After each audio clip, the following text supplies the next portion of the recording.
the memories go? They are lost in my head, but I know that I must have so many good days to recall. Where do the memories go? Where do the memories go? Can I please have me back for one day? Live the days that seem so far away. I can see lots of friends, can't remember their names. Can I please have me back for one day? Where do the memories go? They are lost in my head, but I know that I must have so many good days to recall. Where do the memories go? Where do the memories go? I remember I played in a band, stood proudly with cornet in hand, my brother and me in strict harmony. I remember we played in a band. I'm still me when I don't seem the same, still a man with a heart and a brain. Will you talk to me even though I say much less? I'm still me though I don't seem the same. Where do the memories go? They are lost in my head, but I know that I must have so many good days to recall. Where do the memories go? Where do the memories go? Did I live a life, do myself proud? Did I stand out from all of the crowd? Will you tell me, 'cause I can't remember myself. Did I live a life to myself proud?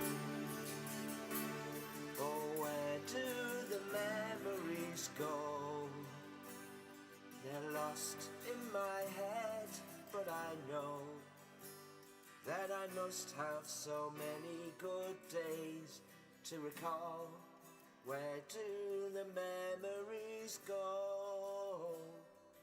Where do the memories go?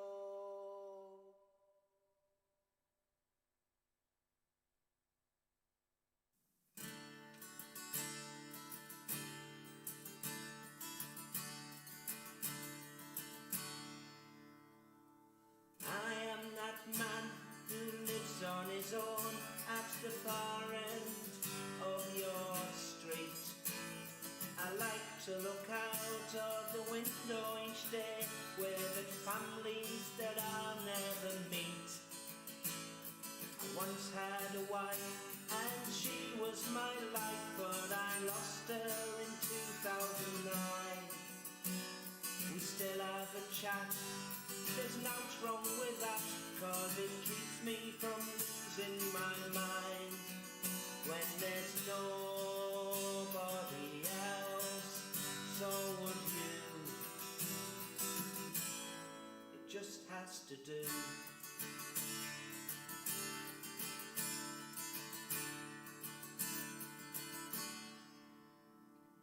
When day's done, I set a table for one, treat myself to a dessert.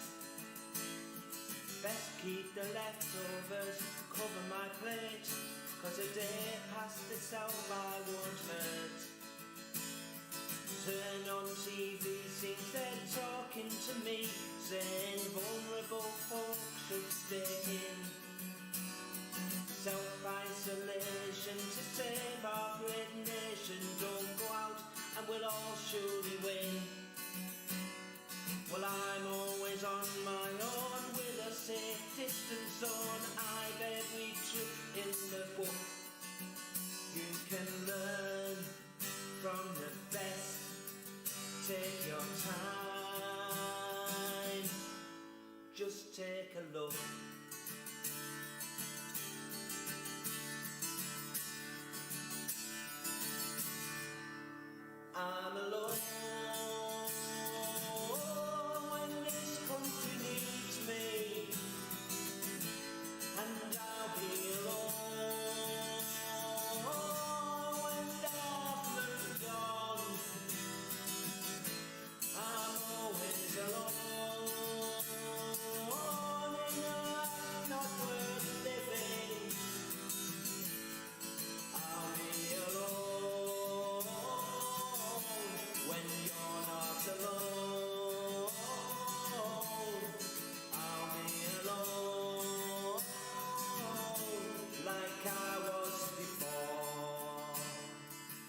the sun sets, I look through my nets and I see others out on the street, each on their doorsteps, clapping and cheering as I struggle out on the seat.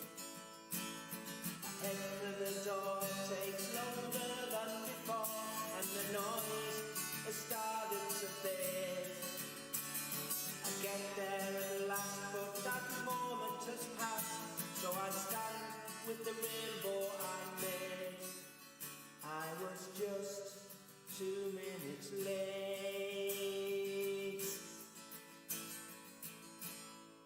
Couldn't you wait?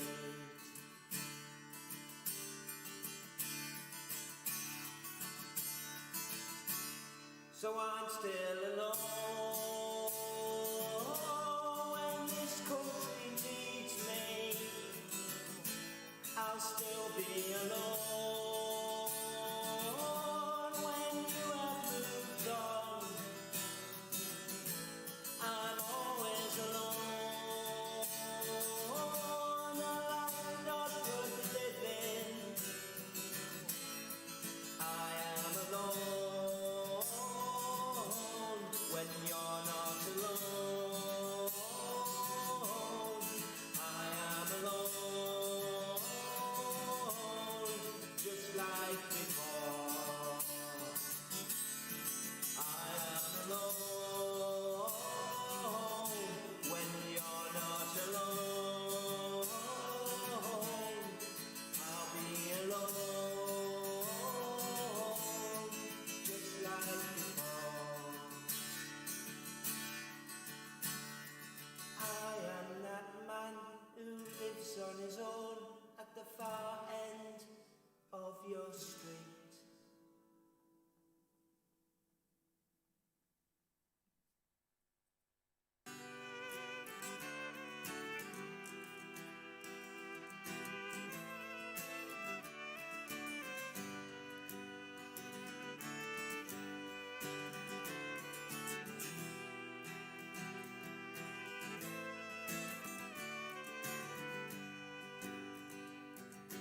Why has this happened to you? Why has it happened to me? Was it something that I did or say? Gone, the world I used to see, and my predictability. Paperboy delivering papers. Headlines say we have to stay in. Only voices I can hear are birds up in the trees. Only face that I can see is me. Jack Watt's invisibility is my predictability. Why has this happened to you? Why has it happened to me? Was it something that I did or say?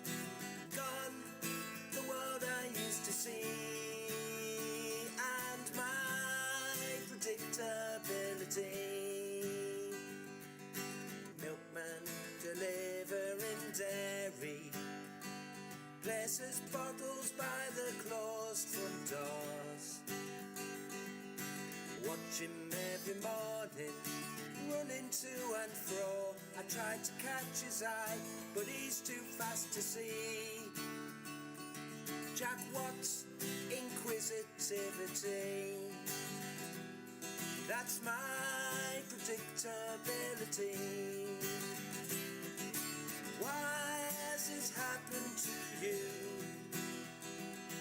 Why has it happened to me? Was it something that I did or say? Gone, the world I used to see, and my predictability.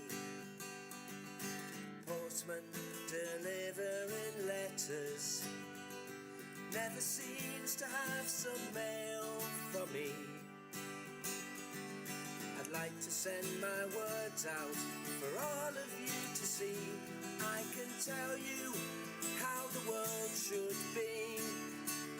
Put it on the evening TV. Japwat's dream should be reality. And you can share my predictability and ask, why has this happened to you? Why has it happened to me?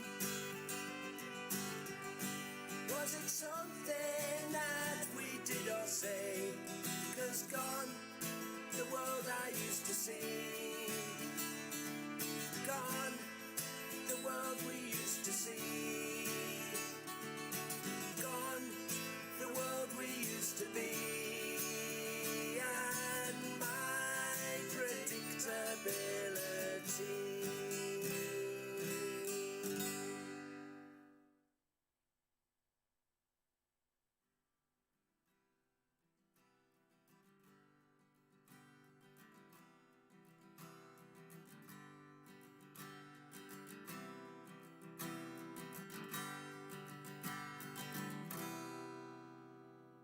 Born in Norton, Stockton, grew up by the Tees. He saw Port Clarence flourish, then fall down to its knees. He always had a tale to tell, if anyone would listen. In happy times his eyes lit up, in sad ones they would glisten. He told me they would steal the coal, but never steal the beer. He told me of his hazel and the family he held dear. He told me of the shipyards, of the school days that he saw. And he told me of the steelworks and Cleveland's iron ore. But no one wants to hear the tales of an old retired lad. Just a granddad, husband, brother, son, and an uncle and best dad. He said, when you think of me, don't think of my pains and woe at all. Think of our laughter, share your stories that you heard from me. Joe.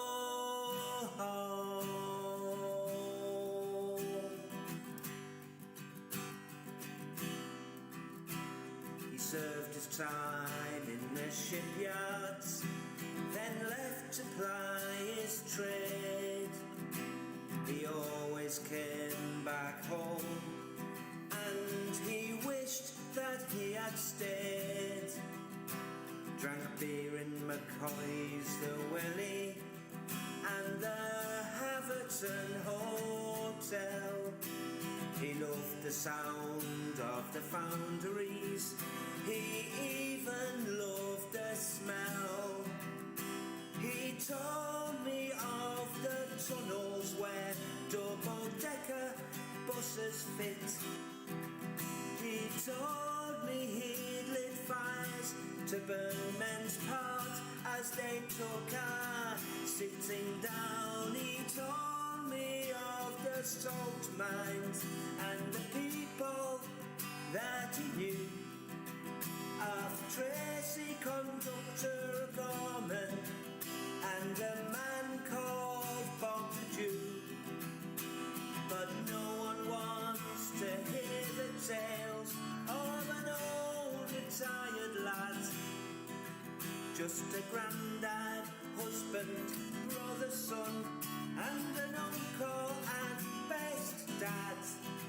He said, when you think of me, don't think of my pains and woe at all.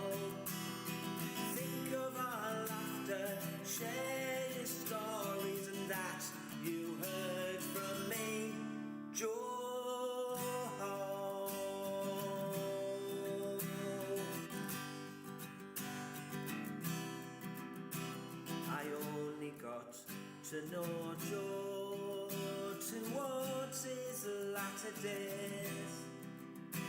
Two strangers who became good friends in many different ways. He shared his stories with me, and I hope I do him proud. I'll share with others all he taught.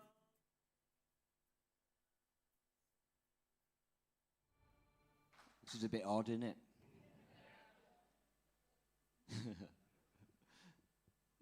Some people have got masks on. We played a joke. We just said, just tell the ugly ones to keep them on. No, I won't do any jokes about coronavirus because it's awful.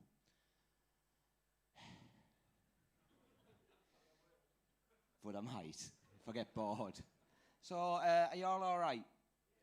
I know this is weird, and thank you for coming. And I know some people will be a bit nervous.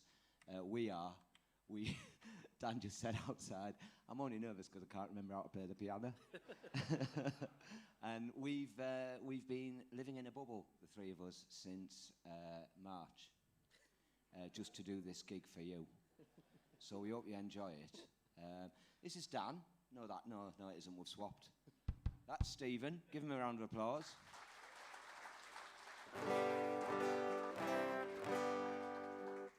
That's Dan. I didn't say give him a round of applause.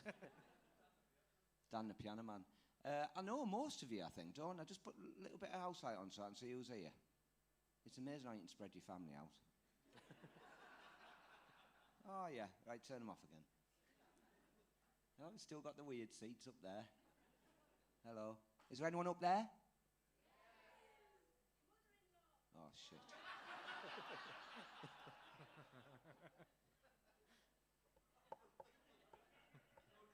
For now. I'm trying to sell my house if anyone wants to buy it. You might have seen a little story about my granddad. So the story begins. I don't know what you're expecting tonight. I've got my notes here. But it's not so much a story of kind of like, it's not a geography lesson. First of all, I walked this, walked here, right, I'm not Wainwright. It's just more of a like why I did all these walks. So it began with a story, and one, you know, if you think this is odd, imagine 2007, you're lying there, it's a Sunday afternoon, you've been taking prescribed antidepressants for quite a long time, and you're talking to a bloke in the room who isn't there. That's where it begins. And it turns out it was my granddad.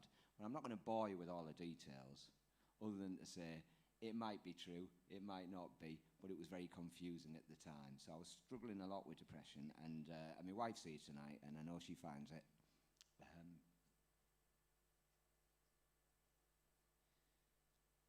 She finds that bit hard. Not as hard as me, like, imagine living through it, seeing people, dead people.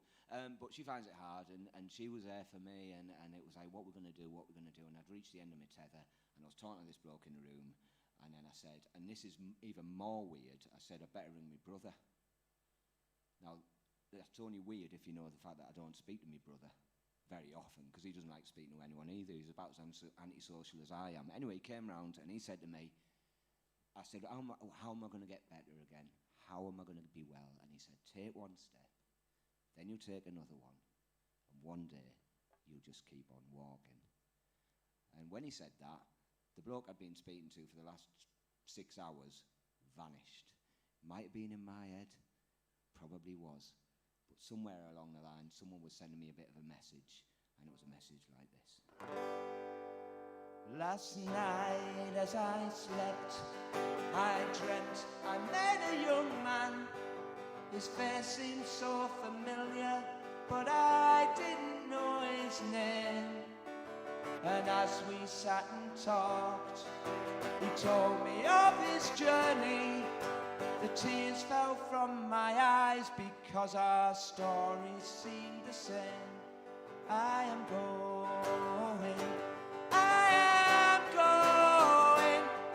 any which way the wind may be blowing.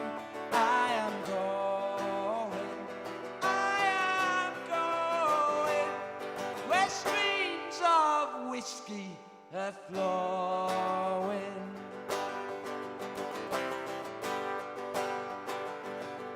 He told me of his son, I told him of my father.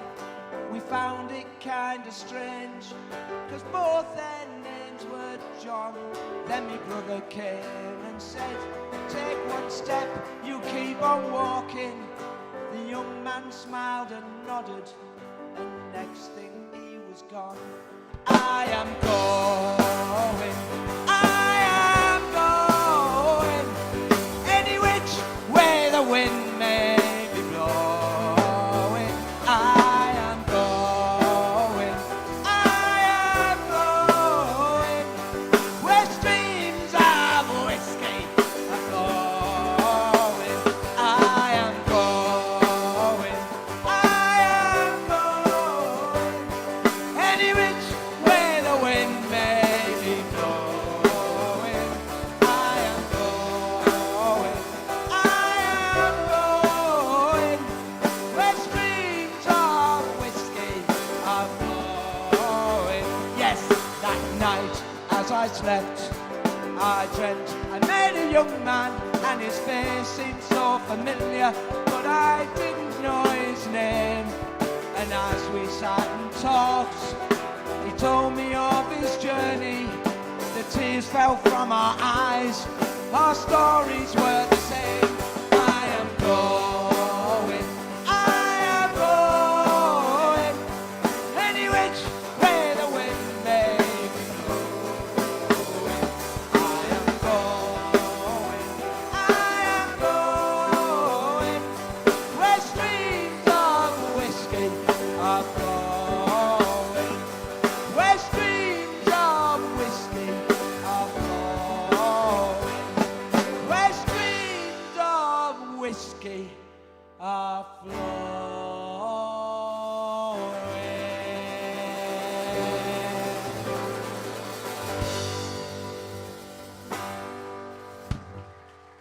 So, I had this conversation with my dead granddad, who died in 1968 when I was born in 1969, and maybe it was just me thinking about things, but the one thing I realised, and it's where the semicolon comes in at the beginning, I didn't want my story to end there. There was more to me. There was more from the past, and there's more in the future. So when I got well, thanks to Helen, and thanks to my family, and thanks to some particularly strong drugs, I decided to think, who the hell am I? Who am I? And I played in this band called the Wildcats of Kilkenny. Couldn't afford them all tonight. So I just got the two who were on YDS. And I thought, I will discover where I am from. So I rang my dad. My dad, who might be watching on the YouTubey thing. My dad is a chartered accountant. Yin and yang. Yeah? Yin and yang. So I said, Dad? He said, yes. I said, how are you doing? He said, I'm fine. Why are you ringing me? Is your tax return due? I said, no. Well, can you get me a mortgage? Because no one else can. No. I said, no. I'm just interested why I play Irish music. He said, no idea, son. Is that it? I was like, well, I thought you might be able to shed some light on our fine Irish roots and my lilting accent and all this. And he was like, no, you're not Irish. Shut up. So I was like, well, there must be something. There must be something. So I said, right, I will find out. So I went on a thing called the internet. Looking at some of your people in here. Did I say you bearded Ian? Are you in? Have you got the internet yet? Where is it? Where do you live? The home of the railways. In your dreams, son. It's where they ended up. Yeah, the end of a dark tunnel, a bit like this bloody pandemic. Darlington. It's a bit like Barnard Castle. No, I won't go there. Right.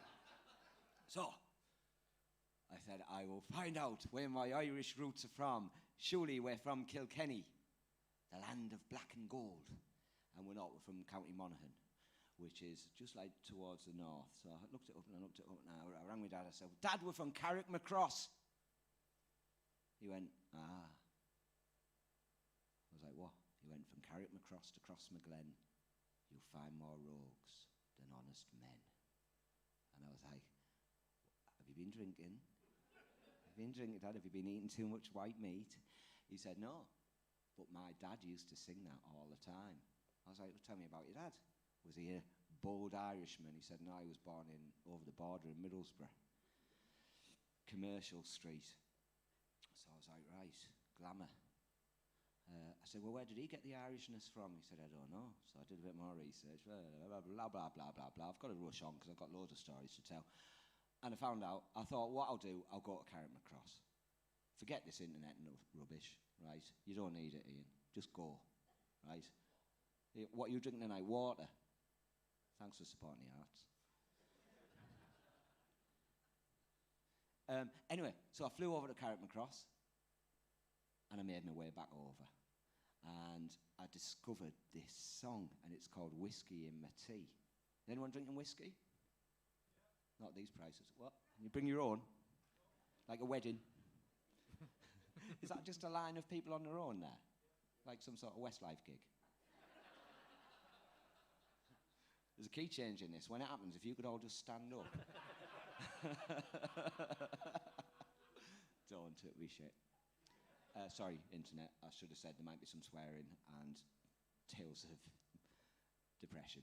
So I found this song. So I'm going to sing it to you now. And within it, it says, from Carrickmacross to Crossmaglen, as any man will vow, there are no rogues but honest men for miles and miles around. And it's what my granddad used to sing on a pub table in Averton Hill because he was rock hard. Allegedly.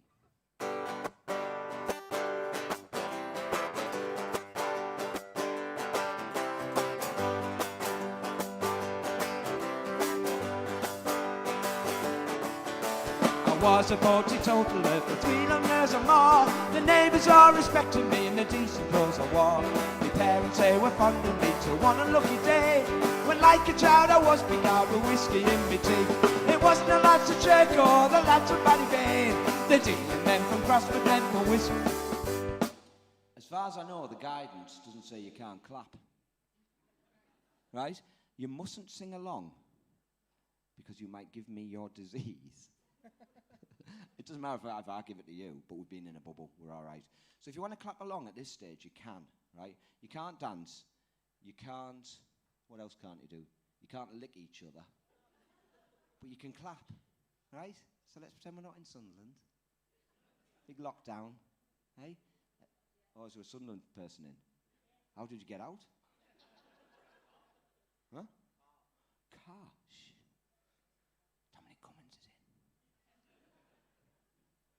I won't do the Sunderland joke anymore then, because like percentage-wise, normally it's fine. There's like thousands of them, and they're all like, yes, and the Sunderland people are like, oh. But not tonight. They've come here in a car. And to be honest, that in itself from Sunderland is quite rare.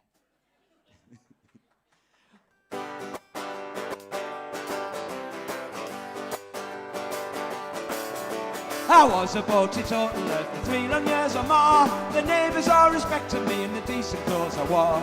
My parents, they were fond of me till one unlucky day, when like a child I was beguiled with whiskey in my tea. It wasn't the lads of Church or the lads of Ballybane, the dealing men from Crossmaglen for whiskey in my tea.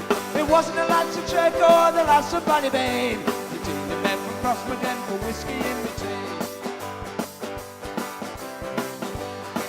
Bit more piano. I only took the smallest up when all the rucksons rose, and seeing I was sat upon, I slaughtered friends and foes. The policemen, they surrounded me and took me in each day. The charge was red and duly fed was whiskey in my tea. It wasn't the lads of Church or the lads of Ballybane, the dealing men from Crossmaglen for whiskey in my tea. No, it wasn't the lads of Church or the lads of Ballybane, the dealing men from Crossmaglen for whiskey in my tea.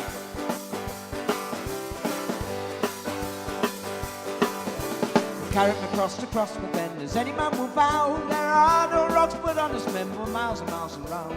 It isn't the rogues or honest men that justice then did say would do when now the drunken down the whiskey in my tea. The whiskey man from Church or the lads from Ballybane, the dealing men from Crossmaglen put whiskey in my tea. No, it wasn't the lads from Church or the lads from Ballybane, the dealing men from Crossmaglen put whiskey in my tea. You alright there, Dan? Do you like Dan's new Gary Barlow look?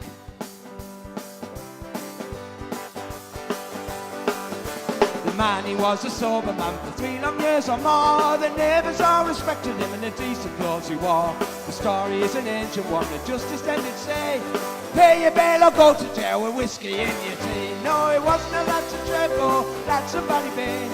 The dealing men from Crossman men for whiskey in the tea. It wasn't a lads of Trevor, the lads of Ballybane. The dealing men from Crossman men for whiskey in the tea.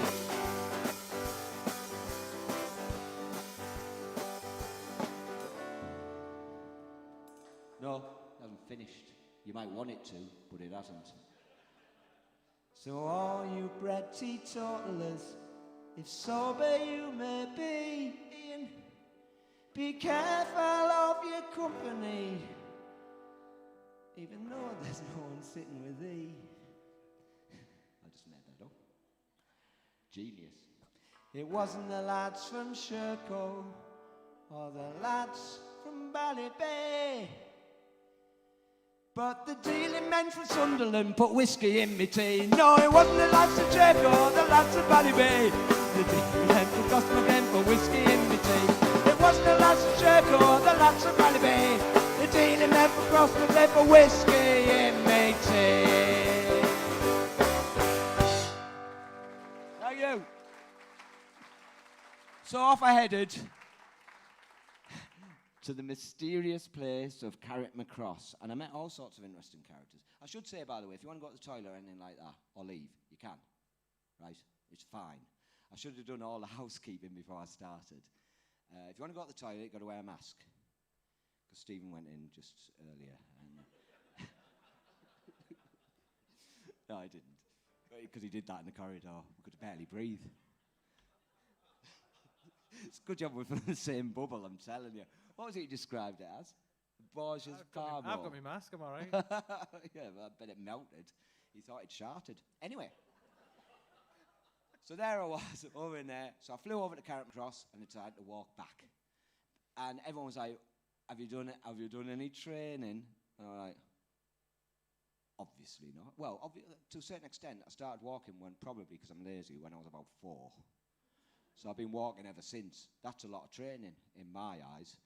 But we passed all sorts of professional walkers with maps in plastic pockets and, what's it called, Gore-Tex. All in one. Gore-Tex. I went in my Converse and a pair of denim shorts and walked back home. Anyway, one day we met this guy called Peter, and Peter was such a lovely man. I did the whole thing to raise a few pounds for the Finley Cooper Fund. Colin Cooper's son, who passed away as a little boy, and they raised money for children in the North East. And their symbol, which is still on there, is the dragonfly. And this Peter guy, who's a friend of Dan Donnelly, who's another friend of ours, he said, I'll put them up. When they come near Newry, I'll put them up. Now, when someone says to you, put them up near Newry, as an Englishman, you tend to run away. But he meant it in the nicest possible way. And anyway, it turns out he just lost his wife. And he kind of saw us as a bit of a way to kind of like find something to do and things like that. And on the first night that we were sitting there, he said, I'll tell you what, he said, a very strange thing happened today. He was Indian. Very strange thing happened today. He said, I was sitting in the conservatory out the back there. I was just waiting for you to arrive. And a dragonfly flew in. And he said it was his wife. And he talked to this dragonfly, and we were like, weird things happen. Grandad, dragonflies. Anyway, the next weird thing that happened was, he said, I'm going to take you to the mountains of Mourne, because that's where your family will have, that would be the last thing to see as they crossed across the sea in the 1840s. He said, so I'll take you to the mountains of Mourne. And Mick Riley, who's I have 2 people who walk with me, right? There's Luminous Ian, who was going to be here tonight, but unfortunately he has a cough. So he's decided to stay away, correct? Symptoms. Oh, I meant to say, if you're holding a cough in, like, you can cough. We won't all look at you. We will, yeah. So he couldn't come tonight, but Ian's a great friend, and he's sort of walked with me on all these things, and he always says to me, I'm like, oh, I'm knackered. He said, don't worry, no matter what, we'll get you there. So they're like my kind of like, not called Gurkhas, what are they? Yeah, Sherpas, Gherkins. And they would carry me across the line if need be. And Mick said to me, Mountains of Morn, you're going to have to sing, you're going to have to play that when you get up there. And I was like, I know it's a beautiful tune. I didn't know it. So he sang it to me as we made our way up this blimmin' mountain. And at the top, there's a picture of me on top of my granddad's table playing the violin, The Mountains of Morn. And apparently I got it near enough right. So I'm going to try and sing it now. But if I get it wrong, blame Mick Riley, because it's the version he taught me. So, and I'm going to play my violin. Should I play my violin? Yeah, why not? If you like the violin thing, just add an extra 50 quid to you, pay what you decide. There we are. You can have a rest, Stephen. Thanks. You might want to change your pants.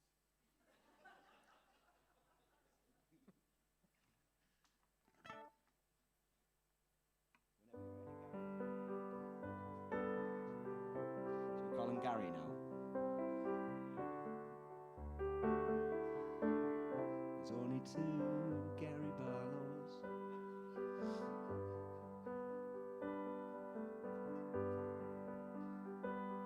Oh Mary, this London's a wonderful sight, with people here working by day and by night.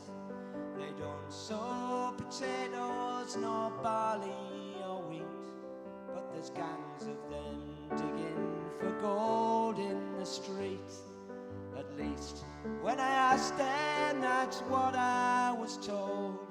So I just took a hand at this digging for gold. But for all that I found there, I might as well be in the place where the dark morn sweeps down to the sea.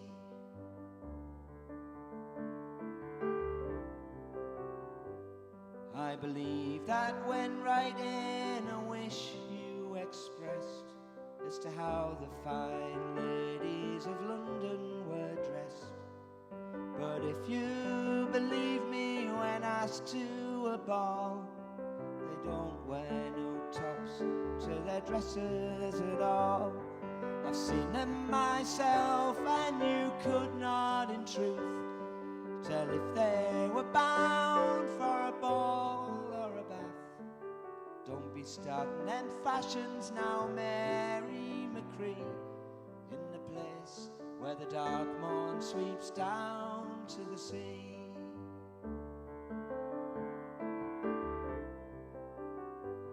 There are beautiful girls here, oh never you mind. Beautiful shapes nature never designed. Lovely complexions of roses and cream. But let me remark with regard to the same, that if at those roses you venture to sip, the colours might all come away on your lip. So I'll wait for the wild rose that's waiting for me in the place where the dark morn sweeps down to the sea.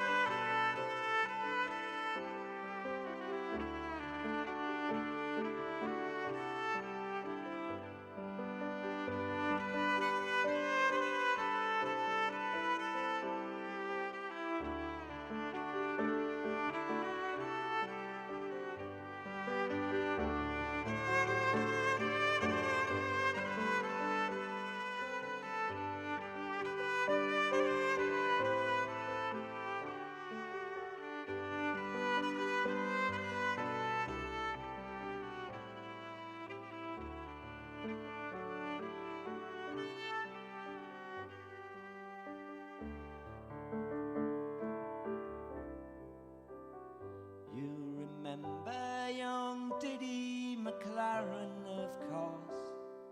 He's over here with the rest of the force.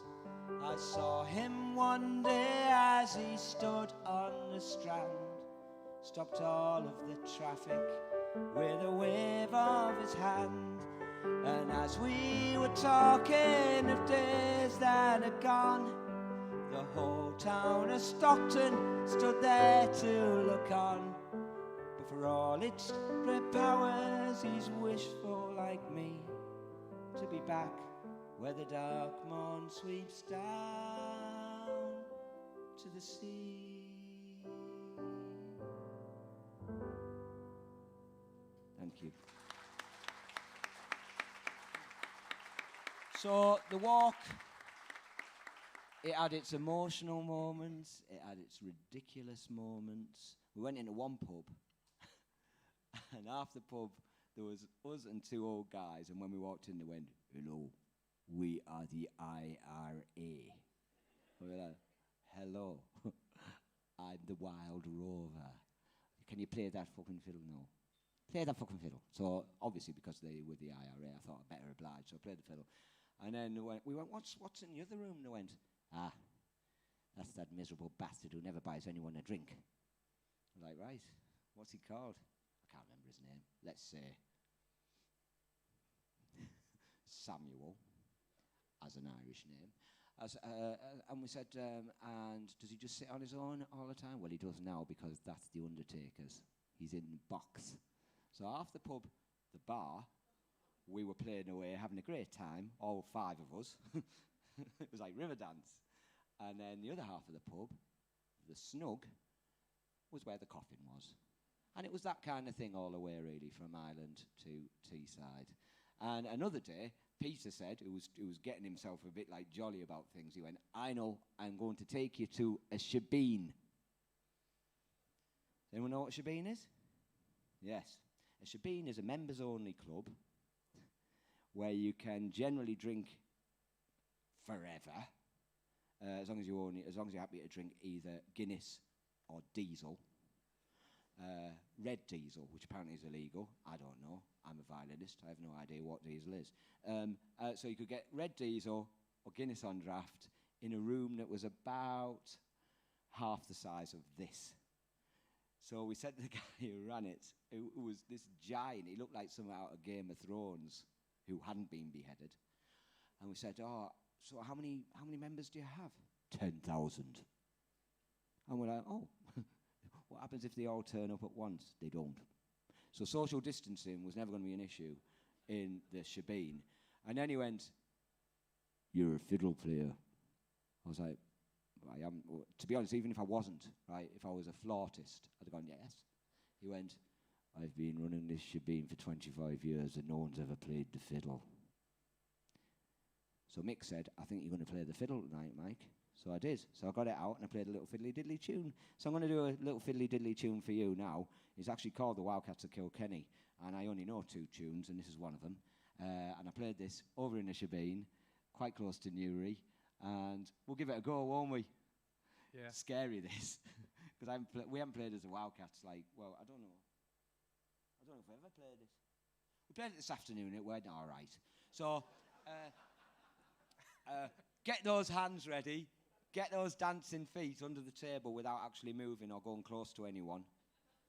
Let's all have a good party time with the hazard tape. You all right? It's like church, innit? Except you can't go there. I've only been for one. I've been to 2 funerals during lockdown. Yep, it's party central in my life. That and selling a house.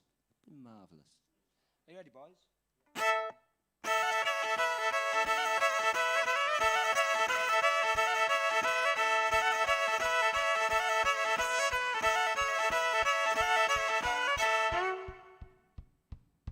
I was just waiting for the clapping to come in. That can go on for quite a long time. Yeah, that's it. But maybe in time. I could stamp my foot, but my barrel's not been risk assessed. So if I stamp my foot, I could go straight through, right? But it's about that speed, right? No wonder I've got some sort of sciatica.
I won't go into the technicalities there, but the key change happened too early. But that's all right. So basically, cut a long story short, I went from Ireland. We got a boat from Warren Point to where was it? To Heysham. If Warren Point doesn't get you, Heysham will, right? Heysham's a beautiful spot, actually. It's a lovely, kind of like power station, which my ancestors always loved, a good nuclear power station. So we did that, and then we crossed over Cumbria. What was next? Cumbria, Yorkshire, into Durham. Ended up in Witton Park. Anyone been to Witton Park? Jam Jar City, birthplace of the railways. Where half of my family settled. And this is where it all goes wrong, because basically loads of people say to me, I saw your brother, so-and-so McGraw, and it's like, I don't know this person. But half of them settled in Witton Park in Durham, and half of them went straight to Middlesbrough, right?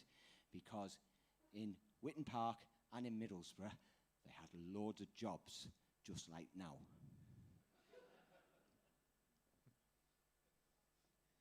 And and that's as far as I could get, because I'd done my walk and I didn't really know what to do next.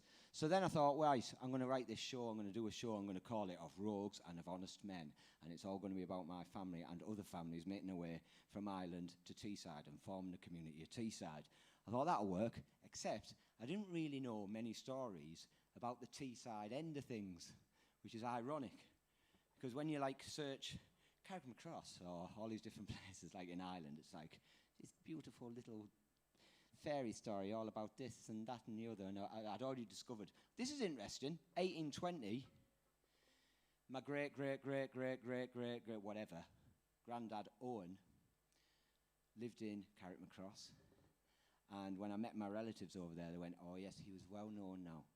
He was known for being a teacher, a musician, a stalwart of the community. He believed in the community, and a bit of a feckin' charmer. I was like, well, I didn't get any of that then. So that was Owen McGraw, back in 1820. Anyway, back to Teesside, didn't really know anything. Rang me dad. Dad, said, what? I said, I've done the walk, well done. Right, thanks, well done. I said, tell me about Grandad. Tell me about Grandad and growing up in Teesside in the shipyards. He said he never really spoke. We didn't speak. You didn't in those days. I was like, right. So I put a little advert on Facebook for someone to come and tell me some stories about the shipyards of Haverton Hill and Port Clarence. And in the Storytellers pub, which is over there, you won't be able to go in tonight because everything has to shut. But this bloke walked in called Joe Hall. God rest his soul, Joe. And Joe came in miserable, the most miserable bloke you've ever met, apart from my dad. And he said, I said, oh, have you come to meet me? He was like, yeah. I said, can you tell me some stories, please, about the growing up in Teesside? He went, are you going to buy me a pint? So I bought him a pint, and he drank that. And I went, are you going to tell me some stories? And he went, let's have another pint. So I bought him another pint, and I sort of 3 pints in, I thought, right, I think he's having my life here. But I said, let's sit down. So we went and sat down, and he had this hold-all bag.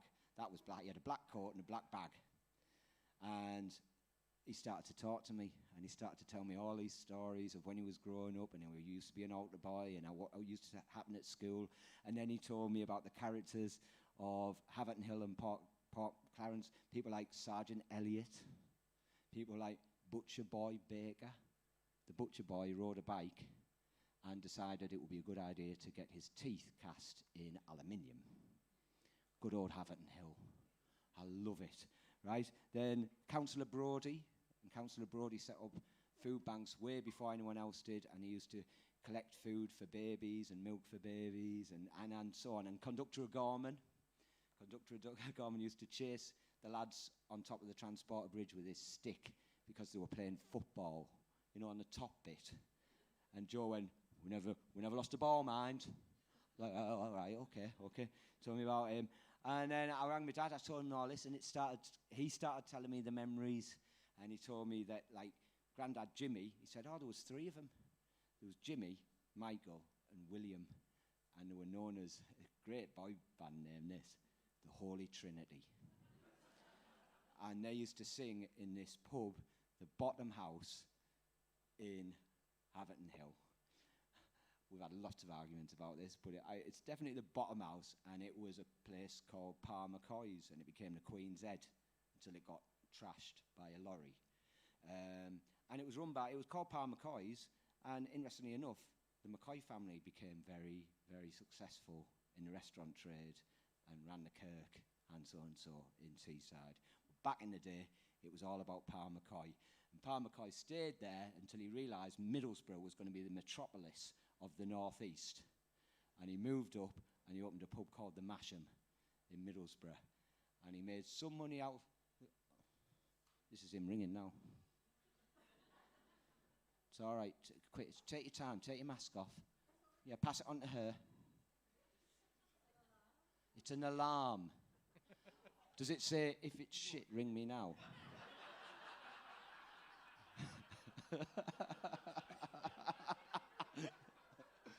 Oh, good. Is this the normal time you get up during lockdown?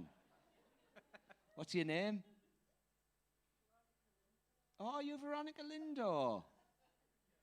I'll write a song about that. Anyway, back to Pa McCoy, if it's all right, if I'm not bothering you.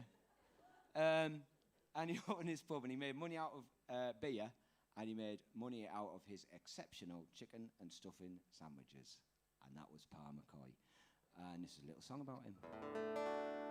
There's a gap in the town where the Queen's Head fell down, and many's a lad fell down too. 'Twas a place full of beer and strong spirits and noise. Bottom House by the port, Pa McCoy's. Bottom House by the port, Pa McCoy's. It was run by a man who was nuffed by the lasses. He counted out their wages and quoted the glasses. Respected by men who used to be boys. They done life in his school, Pa McCoy's. And they followed his rules, Pa McCoy's. So we'll raise a glass to them all. Their spirits live on, though the building did fall. They dreamed of the future, sang for their beer, Pa McCoy's, where life's lessons were taught. Pa McCoy's on the teas in the port. There was old Sergeant Elliot who would uphold the law, and Butcher Boy Baker with aluminium jaw. Councillor Brodie, a saint amongst men, his food bank fed babies again and again. Conductor O'Gorman stopped young girls from scoring as football was played on top of transporter, and those who caught rivets with consummate ease. 'Twas a job of the women, both mother and daughter, all met in the pub, Pa McCoy's. The Bottom House pub, Pa McCoy's. So we raise a glass to them all. Their spirits live on, though the building did fall. Dreamed of the future and sang for their beer, Pa McCoy's, where life's lessons were taught. Pa McCoy's like the teas on the port. There was Whitnell and Jimmy and William too, who sang all the songs that the people all knew. They'd sing of a land they never had known, a place that was foreign but still felt like home. On a tabletop stage, Pa McCoy's. Holy Trinity rock, Pa McCoy's. Her eyes, they shone like diamonds. They thought of the Queen of the land.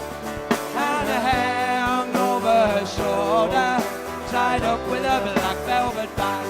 Her eyes, they shone like diamonds. I thought of the Queen of the land. And her hair hung over her shoulder, tied up with a black velvet band. For years in the Queen's Head, a king amongst men, McCoy kept on serving again and again. Moved up to the town cause was all of the fashion. Served chicken and stuffing in a pub called the Masham. But it all began, so we're taught, in his pub, the Queen's Head by the port. Yes, we'll raise a glass to them all. Their spirits live on, though the building did fall. Dreamed of the future and sang for their beer, Pa McCoy's, where life's lessons were taught. Pa McCoy's on the teas in the port. Yes, we'll raise a glass to them all. Their spirits live on, though the building did fall. They dreamed of the future, sang for their beer, Pa McCoy's, where life's lessons were taught. Pa McCoy's by the teas on the port. Palm McCoy's where life's lessons were taught. Palm McCoy's on the tees by the port.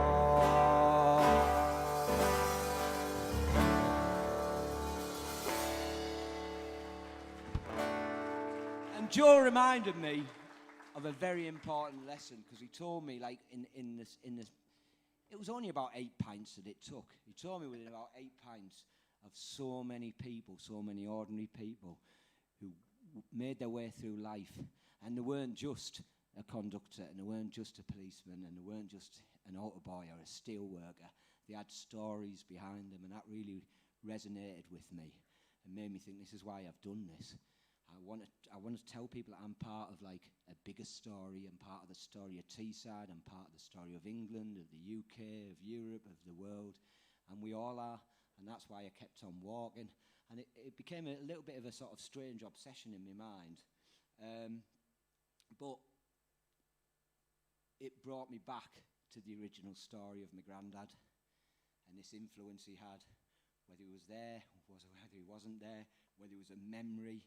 Something happened, and it reminded me that my depression doesn't define me.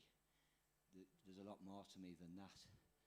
And I wondered if whether, you know, you start to think, well, I wonder if I inherited that bit from my dad, or like, did he have down times? And so I spoke to my dad, and he said, oh yeah, he's had ups and downs. And he said, oh yeah, my dad has his ups and downs. And you start to realise that it's just something that affects us all in different ways. But as contexts change, and the places we live and the time that we live change, we all deal with them in different ways. And circumstances tend to make things happen. And I reflected on that, and I wrote this song, and it's about my dad and his dad. And someone up in Hebburn, funny enough, said to me, he said, when we talk to children about creative writing, he said, we always tell them that we've got the black and white outline, and it's up to them to colour it in. And that's, like, really beautiful. So this isn't factual, it's semi-factual, but it, I think, reflects a lot of the people of Teesside of the last sort of 30 or 40 years, and South Tyneside and Sunderland and most of the North East.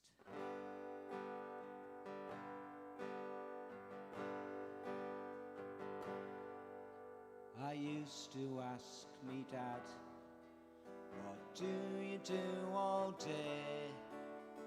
Riveting, he always laughed, and then he'd turn away. What's riveting, I said, a child just full of wonder. He said, it's the life I lead, the smells of oil and sounds of hell and thunder. He used to take me out on a Sunday, and he always wore a suit. Conversation didn't flow. I'd talk, but he was mute. I'd point up high to the smoggy sky and ask him of those creatures. Like swans, they'd stare back down on me with melancholic features.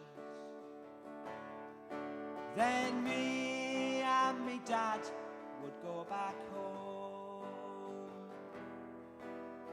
Me and me dad would go back home. We'd wander past the bottom house. He'd hum Mountains of Morn. He said he'd sung there every night till all of us was born. I once asked him why the singing stopped. He never said a word, but me mum said he sang like a lark, the sweetest voice she'd heard. Then one day Dad picked me up from school. It was kind of odd. He was stood there in the playground, looking awkward on his Todd. I asked him why not riveting. He said nout, but held me tight. And we walked up Hope Street to the docks till day turned to night. No more waiting for me dad to come back home. No more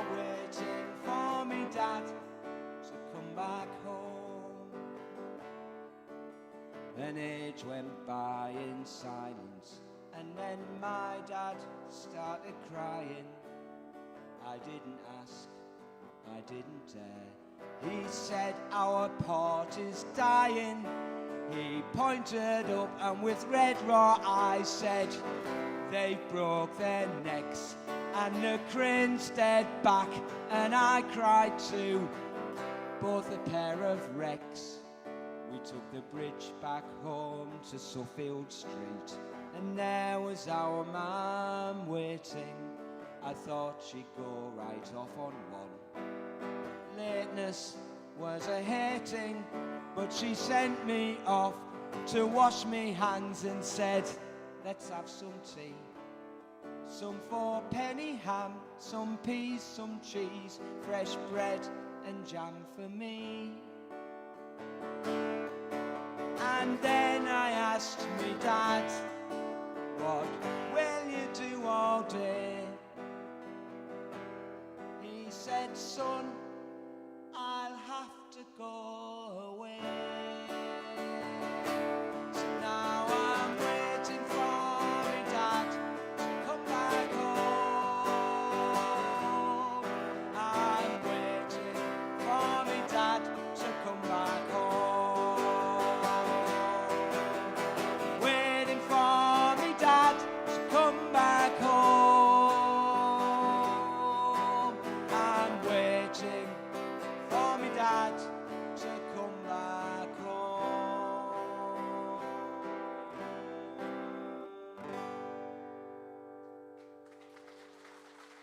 Thank you.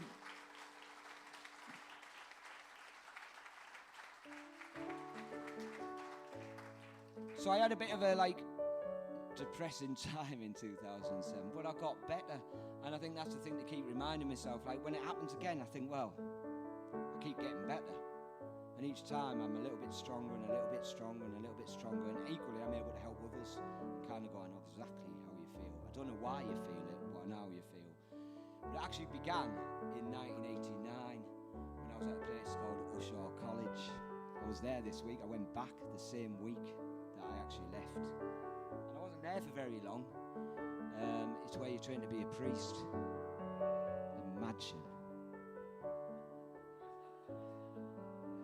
I think I'd have been alright apart from the God bit. And I won't go into the full story, but when I left there, I stayed in a room on a corridor called Tip Top, which tells you the destination. It's a very top floor, and I'd come to this decision in life after 13 years that I couldn't be a priest because I wanted a family.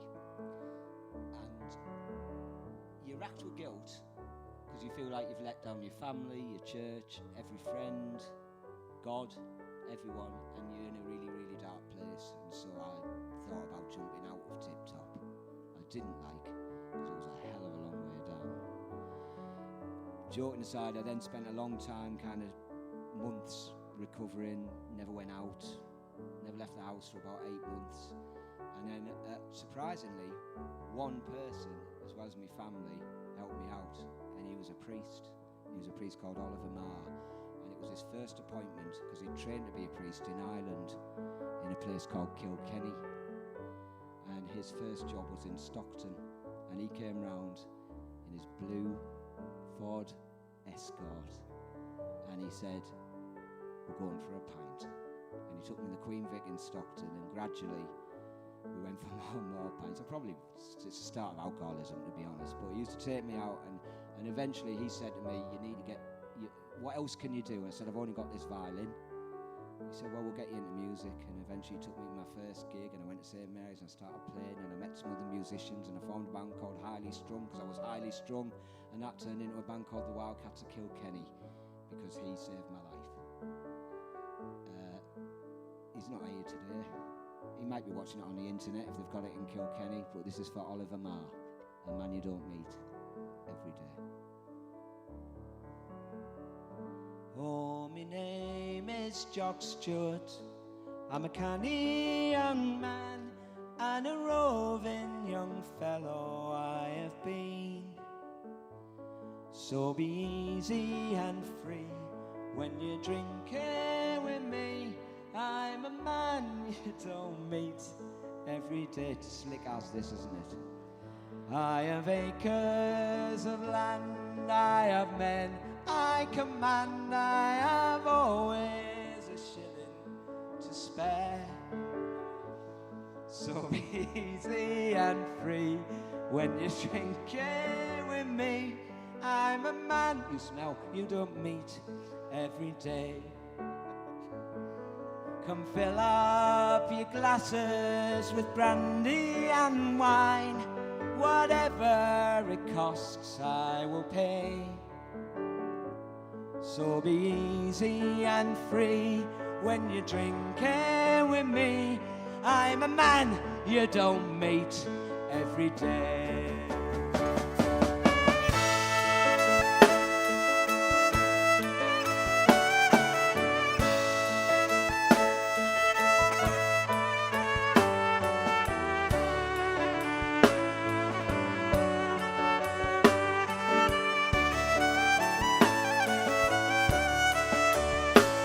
Well, I took out my dog and with him I did shoot, all down in the county Kildare.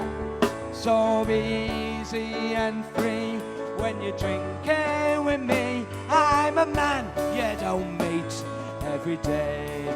Oh, come fill up your glasses with brandy and wine. Whatever it costs, I will pay.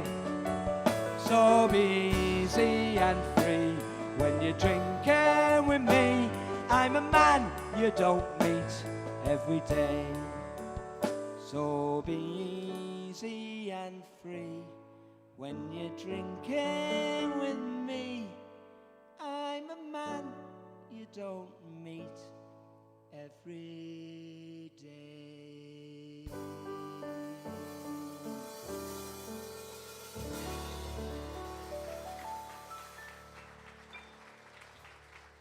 So, that happened in 1989. I didn't know anything else about Kilkenny. Named the band after him. Everyone always says, why did you name it after him? And, well, now you know the story. Oliver Marr, still a priest in Kilkenny, still an alcoholic. But when I did my walk from Ireland, I got back and I run this choir. Many of you are in here tonight. I can see you. Say hello. Yeah. Yeah, see how they did that in harmony?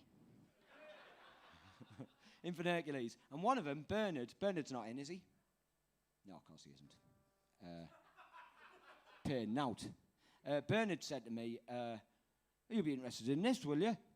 You know where they say that, and you're like, what? And he went, well, you do all these walks. He said, do you know the first book published in Stockton? It's like, no.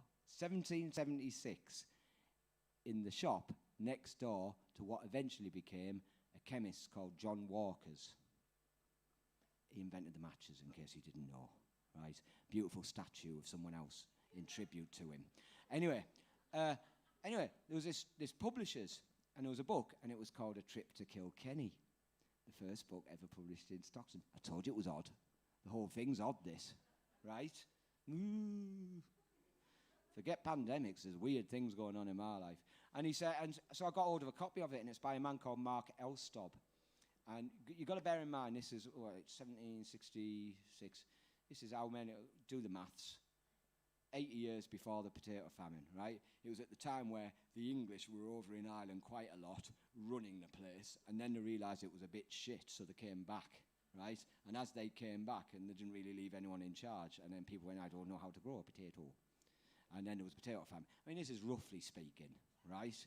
So all these English people were over there, not very happy, particularly, if you do your research, in Kilkenny. When Kilkenny had been divided into two places, English town, Irish town. So this bloke, Mark Elstob, decided to head off from Stockton, and his book is a travelogue of his journey to Ireland. And in England, he talks about all these charming things, marvellous things. And I passed so-and-so, and it was all this, and the vicar of so-and-so, and then he gets to Ireland, and he goes, this place is hell. They cut off people's ears and noses. The women are, quote, sluts. Let me tell you why. Because they don't peel their potatoes. they eat them with the skins on. Schluts. So it's basically, it's a charming account of England and a less complimentary tale of Ireland. So I thought I'll follow the journey, so I did. I decided to head off and see who's got the best community spirit, English people or Irish people. And so I went off with no money, and I busked on trains, and I busked in streets, and I eventually got to Kilkenny, and I had a pint with Oliver, made my way all over there, and I made a profit of 50 quid. Marvellous. We drank that in about 2 hours. But what it reminded me of, as we made our way across country, is how similar people are, and what a beautiful country England is in particular. So I'm going to sing a song about England, but I've put a little bit of an Irish twist in it. As I would. Rawley's not in, is he? No, he wouldn't be, because he's probably shielding, but he could have joined in this one. So imagine a little man with a pair of bones hitting him as hard as he can. What was that? Rawley? Anyway, you can clap along in the chorus, but not in the verses. See if you can work it out, right? Masks on in the verses, masks off. It's like Karate Kid, isn't it? Have you watched Cobra Kai? Oh, genius. Isn't it brilliant? Your kids did? I'm 51.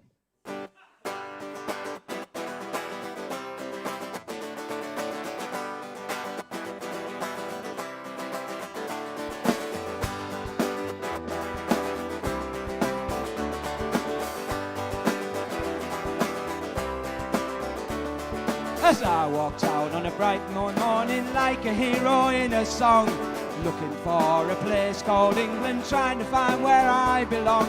Couldn't find the old wood meadow or the house that I once knew.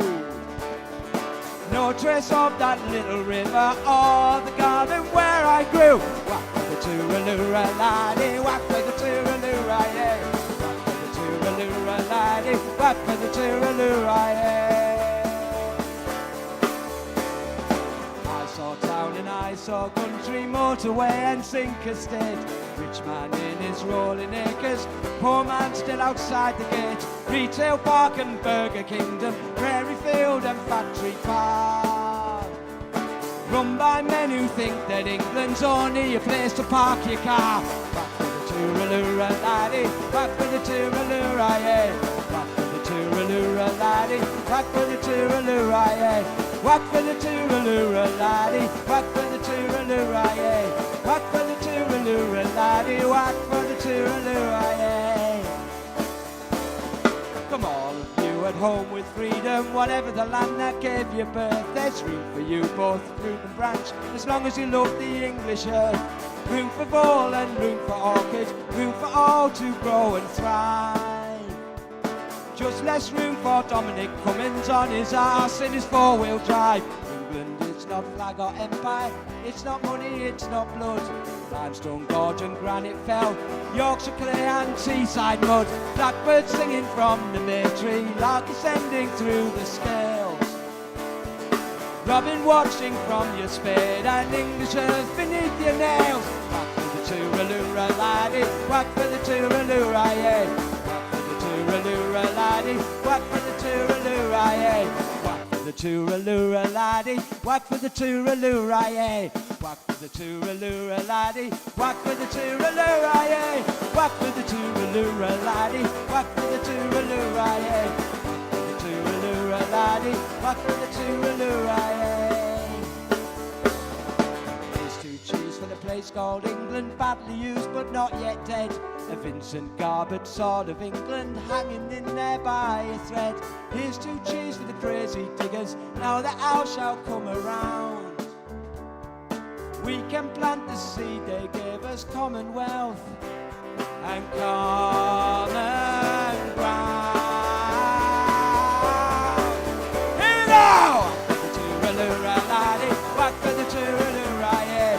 Whack for the tooraloo laddie, whack for the tooraloo yeah. Whack for the tooraloo laddie, whack for the tooraloo yeah. Whack for the tooraloo laddie. Johnny, play!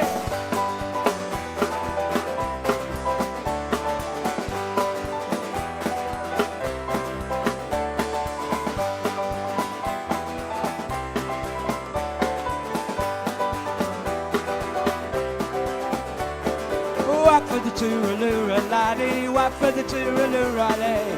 Whack for the tooraloo laddie, whack for the tooraloo laddie. Whack for the tooraloo laddie, whack for the tooraloo laddie. Whack for the tooraloo laddie, whack for the tooraloo laddie.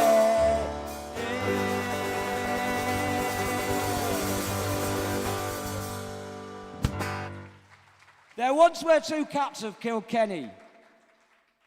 It's a poem. Each thought there was one cat too many, so they fought and they fit and they scratched and they bit, till excepting their nails and the tips of their tails, instead of two cats, there weren't any. And apparently, the Kilkenny cat is a metaphor for pointless fighting. So you had the English town, the Irish town, and they basically just got on with each other until they destroyed each other, and then they had to start the community again. And the Kilkenny Cats is the hurling team of Kilkenny. And we were lucky enough on the night that Borough, the mighty Borough, nearly as mighty as Sunderland, just trying to keep everyone here, played Stour. Do you remember that match? Aye. Oh, yes. We were in Kilkenny, playing at the Kilkenny Roots and Rhythm and Roots Festival, wasn't it? We went in a pub at about, I don't know if kickoff would say 7:45. We ran in because we'd travelled all over at 20 to 8, and you had some other football on. Would you mind putting the Borough match on, please? The what? The Borough match. Middlesbrough. Where's that? It's where we're from. Would you mind putting it on, please? And for the first sort of like 15 minutes, there was only us watching it. And then as the goals started to happen and the drama started to happen, there was Irish people, there was English people, there was Welsh people, and the whole pub in Kilkenny was like, come on, Borough, come on, Borough. And it was one of the most marvellous nights of my life. And then on the last night of that, and we went down well in that festival, and on the last night, Kilkenny had been playing in the All-Ireland final, and they'd won, which is a good thing, especially if you're an English band playing Irish music. Anyway, we stood outside. It was when smoking had just been banned in pubs. And we stood outside. And I'm a really nervous performer, and I always stand outside. And I stood outside this pub in Kilkenny. This bloke in a Kilkenny top, and I was in my Borough top. And he was like, "Are you these wildcats of Kilkenny?" I was like, "Yes. Hello." You know, friendly community. "Oh. And you're from England?" I said, "Yes." He just went, "You'd better be fucking good." Luckily, we were for one night, and at the end of the night, he came over. I don't think he had found a shower in a number of years, and he took off his Kilkenny top and looked at me. It was presumably a little bit like when Ronaldo and Beckham swapped shirts on the pitch. And I was like, "Oh, you're a big chap, aren't you?" And he handed me his Kilkenny shirt, and I handed him my Borough shirt. And the rest is history. Borough and Kilkenny as one. So this is a little song to finish the first half. Before I do, interval arrangements. If you go in the loo, you can. Someone said, "Can I go to the toilet?" Am I allowed to go? Everyone's turning into a primary school child. "Can I go? Please, may I go to the toilet, sir?" You can go to the toilet. Please wear your mask if you do. There's plenty of room to move around and things like that. Your drinks will be brought to you. We'll make the interval as quick as we can, but obviously we've got to do everything properly. And then the second half, I'll explain how I kept on walking. The Kilkenny thing ends. Why the Wildcats of Kilkenny? Why the Wildcats of Kilkenny? Because all my life I was going to be a priest, and suddenly I had something else to define me, and I think that's part of the thing. You've got to have the courage to go for it. The Wildcats of Kilkenny has made me see the world and made me help people and all sorts of things. So the days of the priesthood are way gone. It was only a building. It was only tip-top. It'll always be a little part of me, as are the Wildcats of Kilkenny. This is dedicated to anyone who's ever put up with one of our gigs. I'll give you the amber that's ribboned with black. March onwards to glory and never look back. The bigger they come, sure the harder they fall. Kilkenny is the best of them all. The bigger they come, sure the harder they fall. Kilkenny's the best of them all. I'll give you the amber that's riven with black. March onwards to glory and never look back. The bigger they come, so the harder they fall. Kilkenny's the best of them all. Ah, the bigger they come, so the harder they fall. Kilkenny's the best of them all. Brave hurlers are born on the banks of the Nore, with Common and Slither, they're raised by the score. Now lift up your glasses, let's hear the great roar. Kilkenny's the best of them all. Now lift up your glasses, let's hear the great roar. Kilkenny's the best of them all. I'll give you the amber that's riven with black. March onwards to glory, never look back. The bigger they come, the harder they fall. Kilkenny's the best of them all. The bigger they come, so the harder they fall. Kilkenny's the best of them all. Now Cork, she has hurlers of whom she could sing the bell-tailored quill and the bell crispy ring. Those days they are gone, now the tail has a sting. Kilkenny's the best of them all. Those days they are gone, now this tale has a sting. Kilkenny's the best of them all. Now Galway has come to the gates of Croke Park. From Canada they travelled from dawn until dark. There's no use in rising along with the lark. Kilkenny's the best of them all. They've no use in rising along with the lark. Kilkenny's the best of them all. I'll give you the amber that's riven with black. March onwards to glory, never look back. The bigger they come, so the harder they fall. Kilkenny's the best of them all. The bigger they come, so the harder they fall. Kilkenny's the best of them all. Hats off to Belle Wexford for when she was great, but now she is feeble and much more sedate. For Wexford's last glory was in '98. Kilkenny's the best of them all.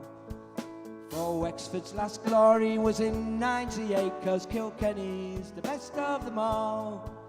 Tipperary has pastures and mountains serene, a beauty and splendour that's much like a dream.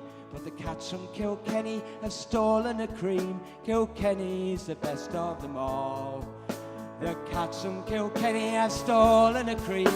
Kilkenny's the best of them all. I'll give you the amber that's riven with black. March onwards to glory and never look back. The bigger they come, so the harder they fall. Kilkenny's the best of them all. The bigger they come, so the harder they fall. Kilkenny's the best of them all. I'll give you the amber that's riven with black. March onwards to glory, never look back. The bigger they come, so the harder they fall. Kilkenny's the best of them all. The bigger they come, so the harder they fall. Kilkenny's the best of them all. Thank you very much. See you in a bit.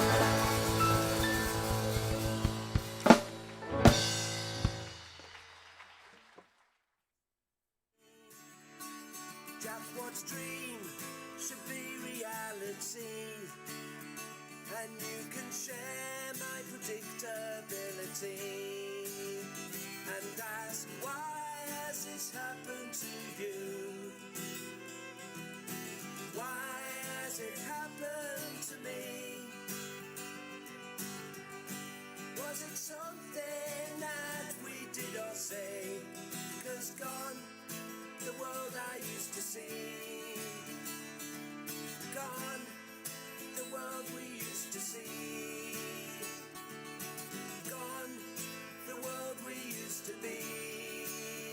And my predictability.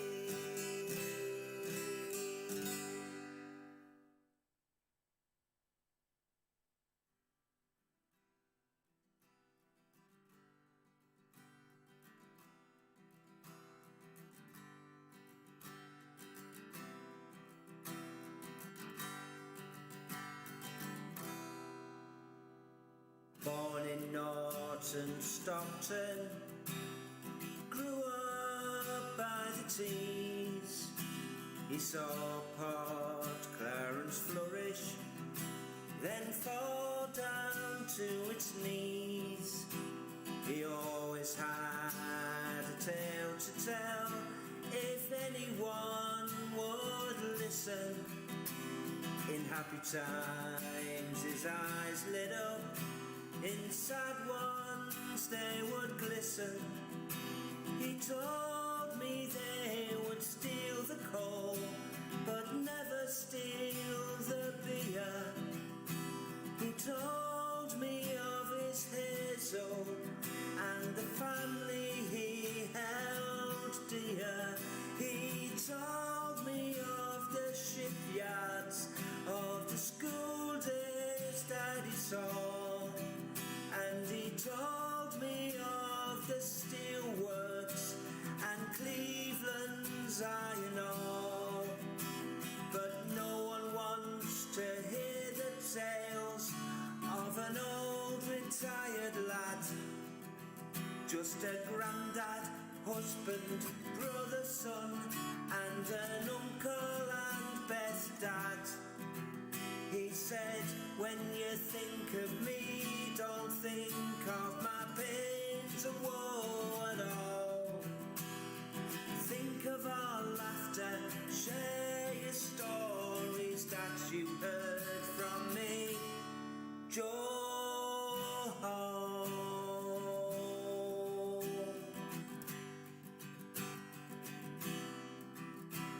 He served his time in the shipyards, then left to ply his trade. He always came back home, and he wished that he had stayed. Drank beer in McCoy's, the Welly, and the Haverton Hotel. He loved the sound of the foundries, he even loved the smell. He told me of the tunnels where double-decker buses fit. He told me he'd lit fires to burn men's part as they took our sitting down. He told me of the salt mines and the people that he knew, of Tracy, conductor of Gorman, and a man called Bob the Jew. But no one wants to hear the tales of an old retired lad, just a granddad, husband, brother, son, and an uncle and best dad. He said, when you think of me, don't think of my pains and woe at all. Think of our laughter, share your stories, and that you heard from me, Joe.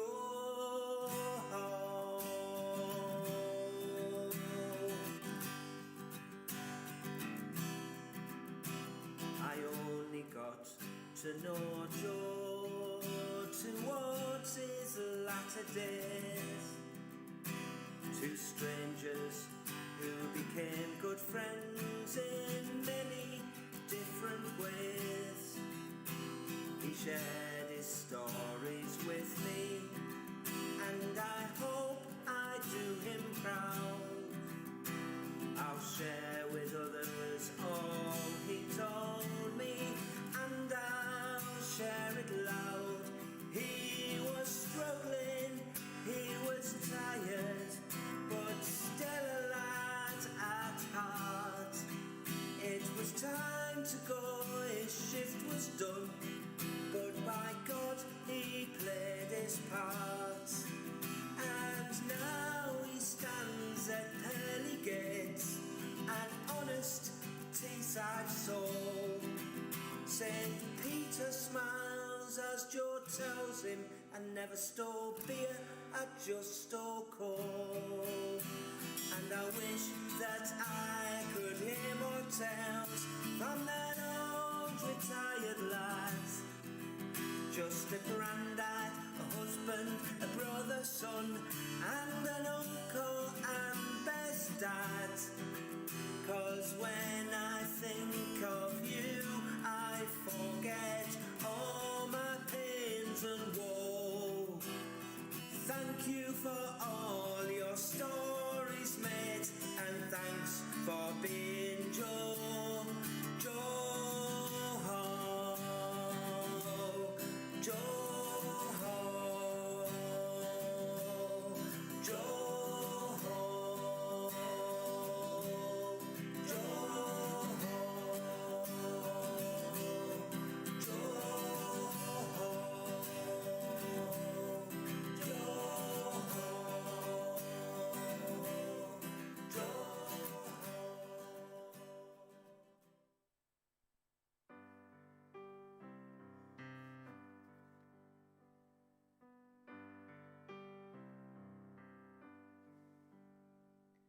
Where do the memories go?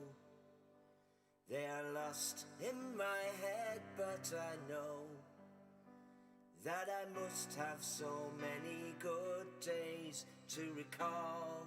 Where do the memories go? Where do the memories go? Can I please have me back for one day? Live the days that seem so far away. I can see lots of friends, can't remember their names. Can I please have me back for one day? Where do the memories go? They are lost in my head, but I know that I must have so many good days to recall. Where do the memories go? Where do the memories go? I remember I played in a band, stood proudly with cornet in hand, my brother and me in strict harmony. I remember we played in a band. I'm still me when I don't seem the same, still a man with a heart and a brain. Will you talk to me even though I say much less? I'm still me though I don't seem the same. Where do the memories go? They are lost in my head, but I know that I must have so many good days to recall. Where do the memories go? Where do the memories go? Did I live a life, do myself proud? Did I stand out from all of the crowd? Will you tell me, 'cause I can't remember myself. Did I live a life to myself proud? Oh, where do the memories go? They're lost in my head, but I know that I must have so many good days to recall. Where do the memories go? Where do the memories go?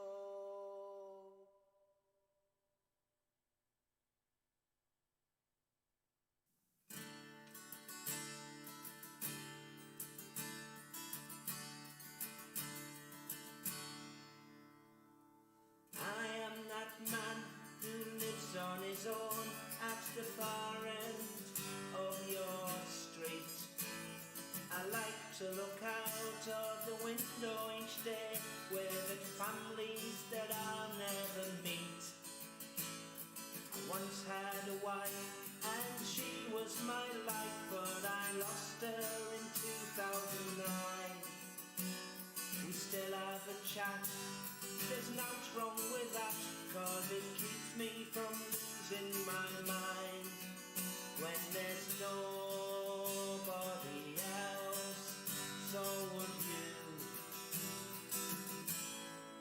just has to do.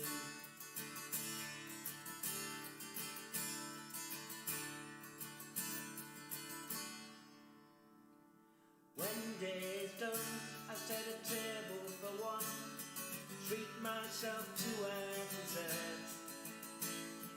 Best keep the leftovers, cover my plate, 'cause a day past itself I won't hurt.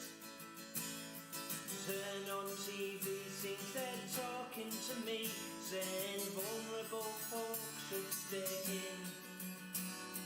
Self-isolation to save our great nation. Don't go out and we'll all surely win. Well, I'm always on my own with a safe distance zone. I've every trick in the book. You can learn from the best. Take your time. Just take a look.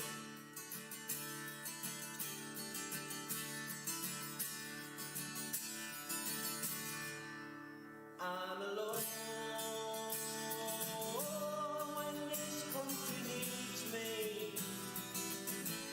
and I'll be alone when I've moved on.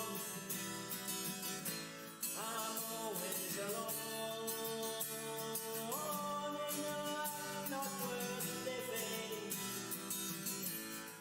I'll be alone when you're not alone. I'll be alone like I was before.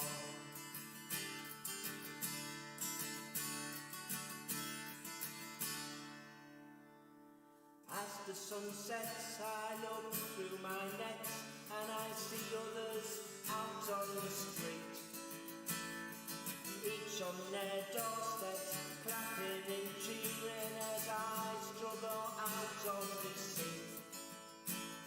Ahead of the door takes longer than before, and the noise has started to fade. I get there at last, but that moment has passed, so I stand with the rainbow I made. I was just 2 minutes late. Couldn't you wait?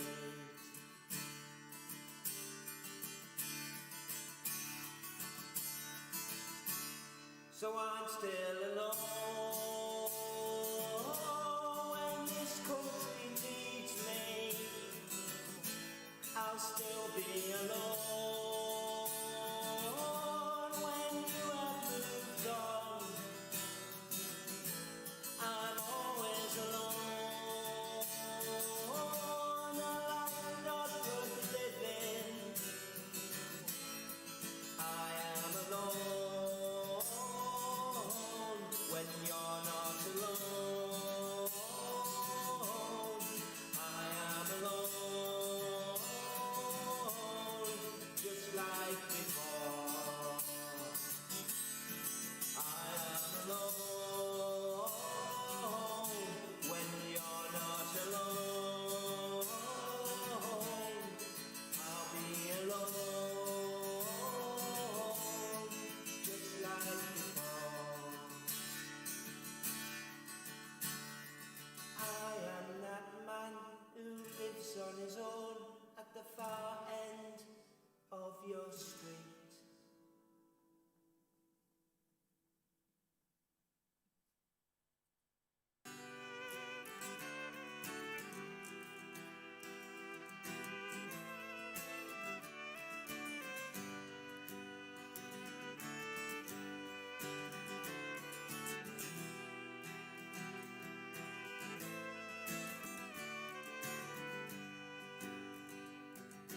Why has this happened to you? Why has it happened to me? Was it something that I did or say? Gone, the world I used to see, and my predictability. boy delivering papers.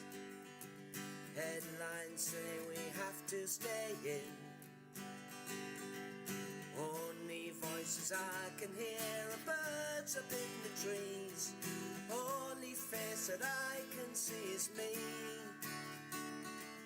Jack Watt's invisibility is my predictability. Why has this happened to you? Why has it happened to me? Was it something that I did or say? Gone, the world I used to see. And my predictability. Milkman delivering dairy, places bottles by the closed front doors. Watch him every morning, running to and fro. I tried to catch his eye, but he's too fast to see. Jack Watt's inquisitivity, that's my predictability. Why has this happened to you? Why has it happened to me? Was it something that I did or say? Gone, the world I used to see. And my predictability. Postman delivering letters, never seems to have some mail for me. I'd like to send my words out for all of you to see. I can tell you how the world should be. Put it on the evening TV. Jack Watt's dream should be reality. And you can share my predictability. And ask, why has this happened to you? Why has it happened to me? Was it something that we did or say? 'Cause gone, the world I used to see. Gone, the world we used to see. Gone, the world we used to be. And my predictability.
in 2013, I was asked by the powers that be in Stockton to commemorate the fallen soldiers of World War One, who mainly from Stockton, specifically Stockton back in those days. This is where it gets confusing with boundaries and things like that.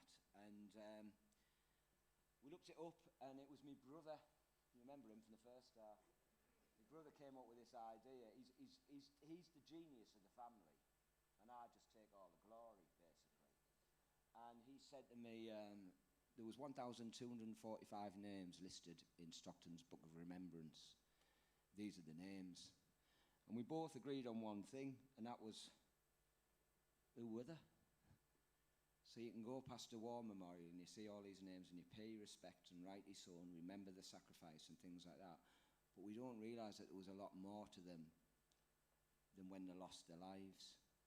So we decided, and it was Kevin's idea, that the sunflower was a great symbol, because you can watch it. You can watch it change every day as it grows, and once it starts growing, it really grows. And some of them grow really big, and some of them grow really small, and some of them have kind of funny little offshoots and things like that, a bit like human beings. They're all very unique and very different. So we sent out packets of sunflowers across Stockton, and we said, there's a name. If you want, find out who that person is and grow a sunflower. And then, at the beginning of August in 2014, cut the sunflower down, because that was the end of their life as they knew it. And they brought them to the parish gardens, and we had hundreds and hundreds and hundreds of sunflowers brought. And we found out over 1,000 little life stories about the person who used to live above Tommy Tucker's in town, the umbrella man, the son of the vicar who used to live in Costa, the son of the landlady and landlord of the Spread Eagle in Stockton, and so on and so on and so on. And so there weren't just names anymore. There were stories, there were people. And I remember back in 2014 in Stockton Library, in the reference section, I was given these year 9 lads. Often happens, who wouldn't engage. So I was like, right, and you can imagine a librarian's joy at this. I said, right, you can run riot. Well, I didn't say that. I said, go and find me some stories I don't know about Stockton. And one of them came back and said, George Hunter. I said, what? George Hunter what? He went, he's not on your list. I was like, what do you mean? He said, he's not on your list. I was like, oh, right, okay, leave it with me.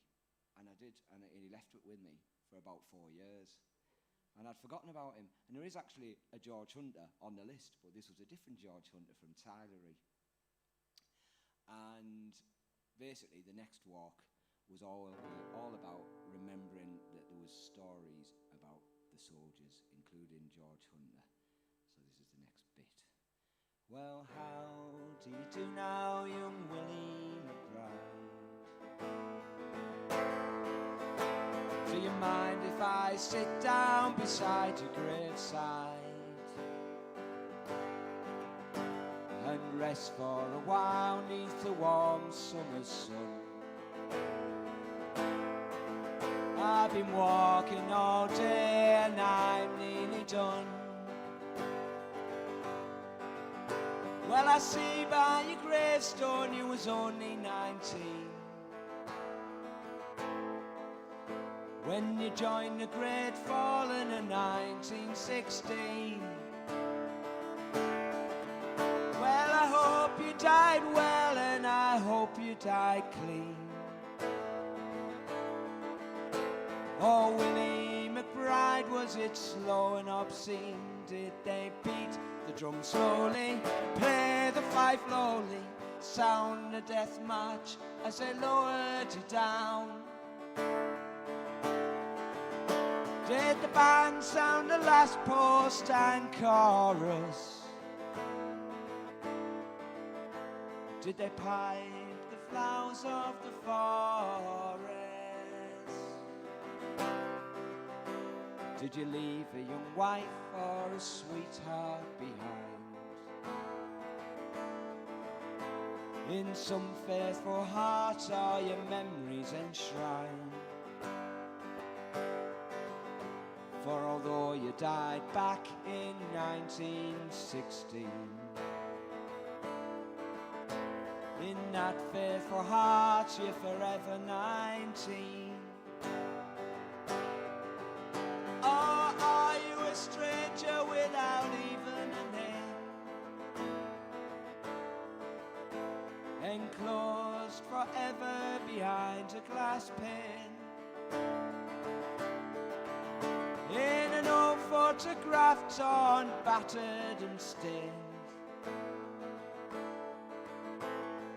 faded to yellow with brown leather freight? Did they beat the drum slowly, play the fife lowly, sound the death march as they lowered you down? Did the band sound the last post and chorus? Did they pipe the flowers of the forest? As the sun beats down on the green fields of France,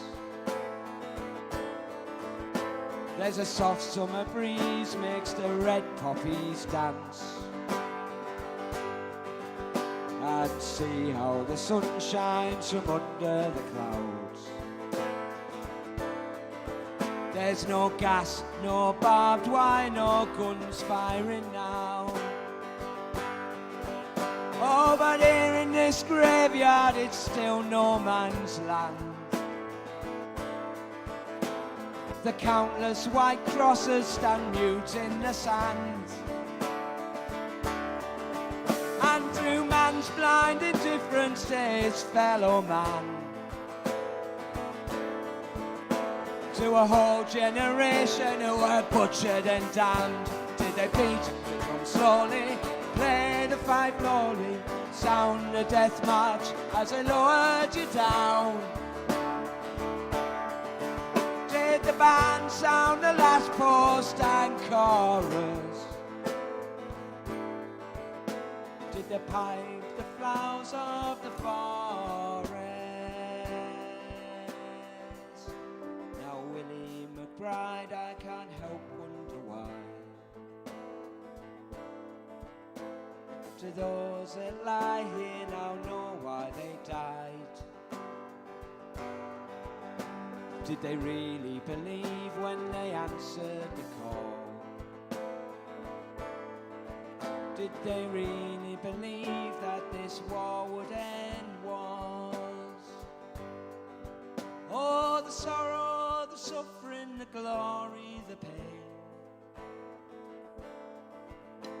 and the killing and dying was all done in vain.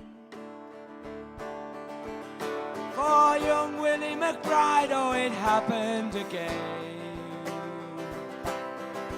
And again, and again, and again, and again. Did they beat the drum slowly, play the fife lowly, sound the death march as they lowered you down?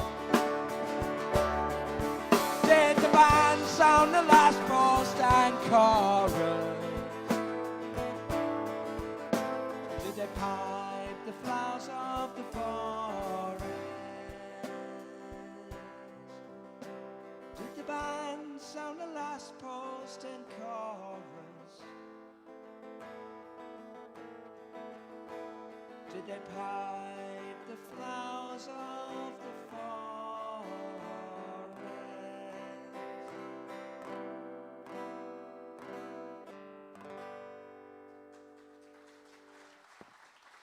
Thank you.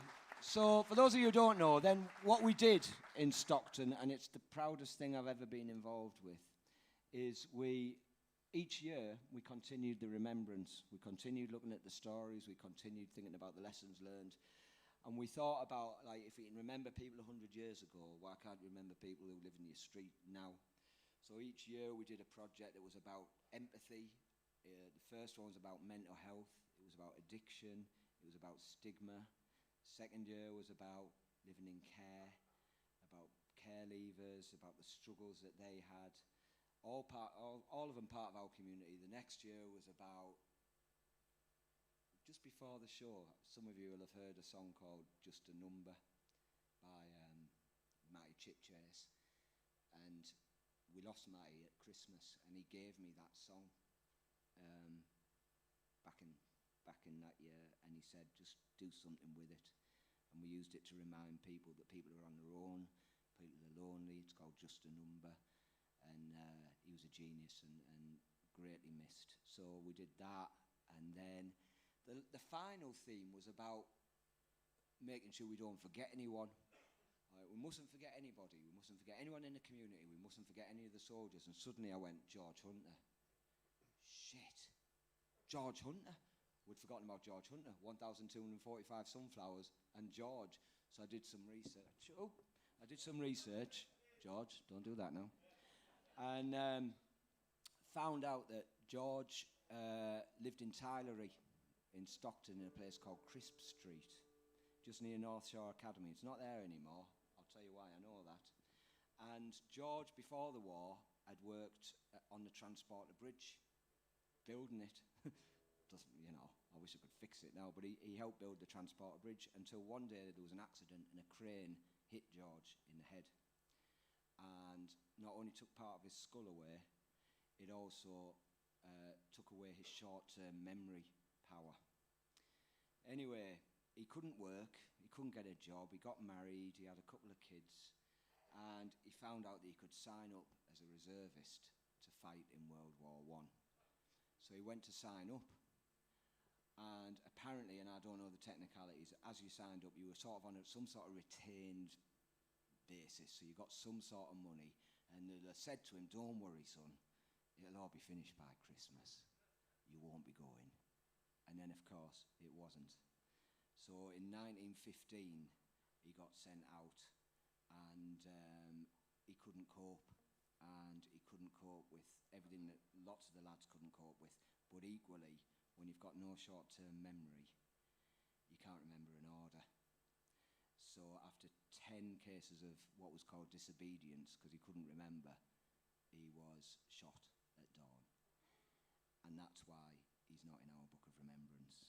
And that didn't seem right, because we'd grown sunflowers for everybody. So I got another sunflower and I walked to Belgium. And I walked to Belgium and I went to the spot where they shot him and said a few prayers, and then we walked on to France and we laid a sunflower on the grave of George Hunter. And that's why I did that walk. Because again, if you only hear one bit of the story, and I've had this and I understand it, and I've had people say, you know, they were cowards, they were this, they were that, and the other, and I understand all that, but when you hear the backstory, and then the fact that his widow never got a pension, his 2 kids were taken away from their mum and brought up by the grandparents, and they never knew that George was shot at dawn. Interestingly enough, and just to lighten it up a bit, and I talk about yin and yang, here we go. The most interesting part of the story was before I set off. So we did the walk when The Beast from the East was on. I don't know if you remember, that was a right barrel of laughs, and I had sinusitis. Walking through Belgium, through The Beast of the East, it was horrific. But before I went, it was in November, it was about this time, just a little bit later than this time, I went to find his house in Tylery. It was a November night, about 6 o'clock, and I had an old map. I thought, I'll go and find where his house was and pay homage, because that's all part of my, I'm quite deep like that. Walked into Tylery, unarmed. And Crisp Street isn't there anymore, but it's an alley. So I walked into this alley, and I'm looking at this map, and I'm going, well, it must have been somewhere around here. And suddenly, out of a back gate, this lad stumbled. And he looked at me, and I looked at him, and I thought, oh, shit. And he was like, what are you looking at? That's my general, I've got like 2 accents, my Irish one and my meeting people I don't want to meet in Teesside. And now, what are you looking at, mate? I said, I'm looking for Crisp Street. I wonder if you can help me. Well, why are you looking for that, like? I said, well, so I sort of told him a story. All right. I'd got the end of the story, or just about got the end of the story, when, he's here, I'm here, and in the other end of the alley, a rather fetching black BMW pulled up. Not often you see that in Tylery. With blacked out windows. I was saying, perhaps it's the MBE time. Here I am, Wild Rover. No. He wound down his window. I looked at him. I looked at the young lad. I thought, I'm in the middle of a drugs deal here. So I let them get on with it. So they were like passing bits of money and various little bags around outside. And then the dealer said to me, what's going on? What do you want? And just to add a little bit, I do some work in prisons. I've probably met them both in there, to be honest. I haven't sung this song in Home House, I'll tell you now. And the first time I went into prison, they all thought, apparently I dress like CID.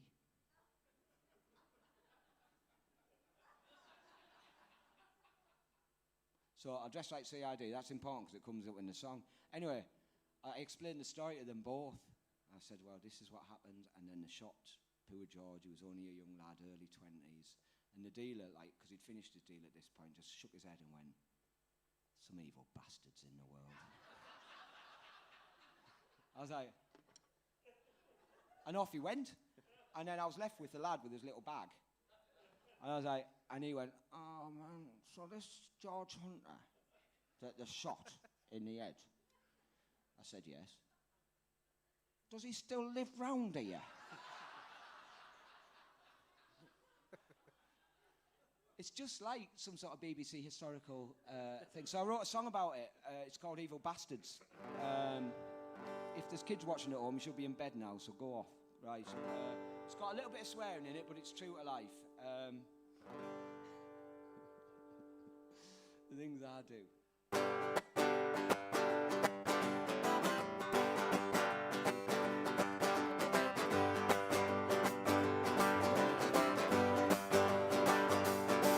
There's some evil bastards in the world, said the dealer as he counted out his cash. Yes, some evil bastards in the world, as he handed over spice and hash. There's some evil bastards in the world.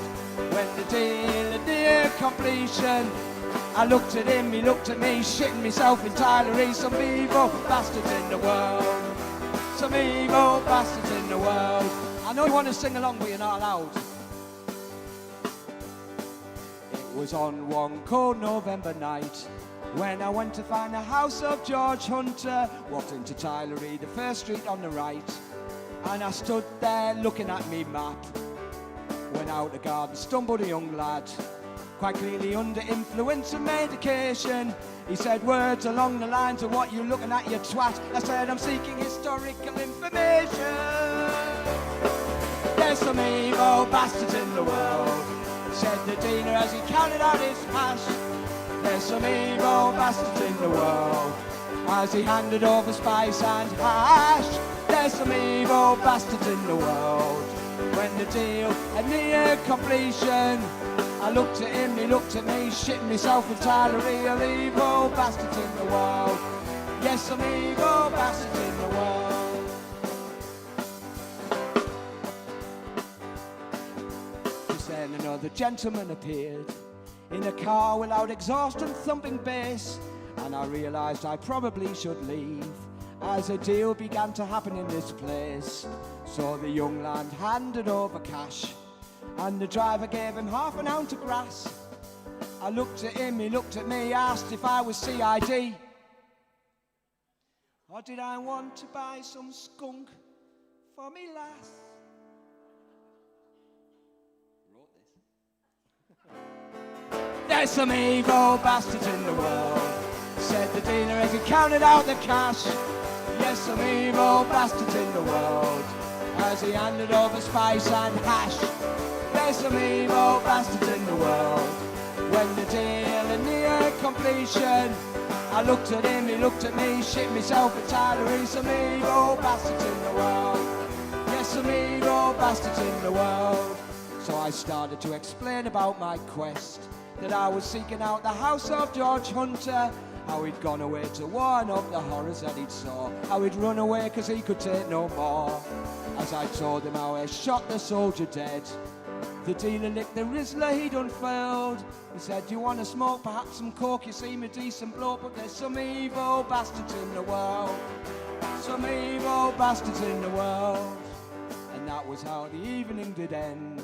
It was not exactly standard exploration, but in a funny way I'm glad I have to say that I was able to share my explanation, because I'll guarantee they both went home that night and thought about the words that I had said. And you never know, next time they go and meet up in the street, they'll think of nicer things that they could do instead. There's some evil bastards in the world, said the dealer as he counted out his cash. There's some evil bastards in the world, as he handed over spice and hash.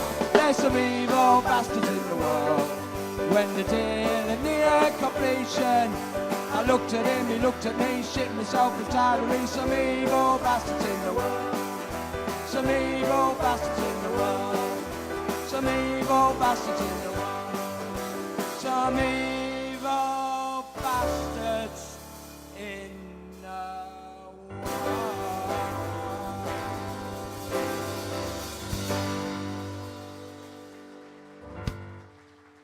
Thank you. That's on my, now that's what I call quite Stockton album. So George, we set off and we heard more about George, and we found out that George's granddaughter still lived in Stockton. And we contacted her, a friend of mine, Bob Easby, did all that work, Tatty, as he's known. And we contacted her and we said, we found out about George, and she cried because she knew.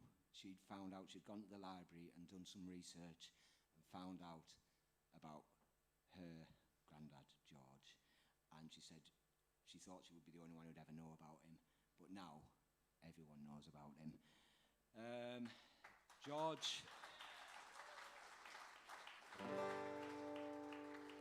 George tried everything to escape.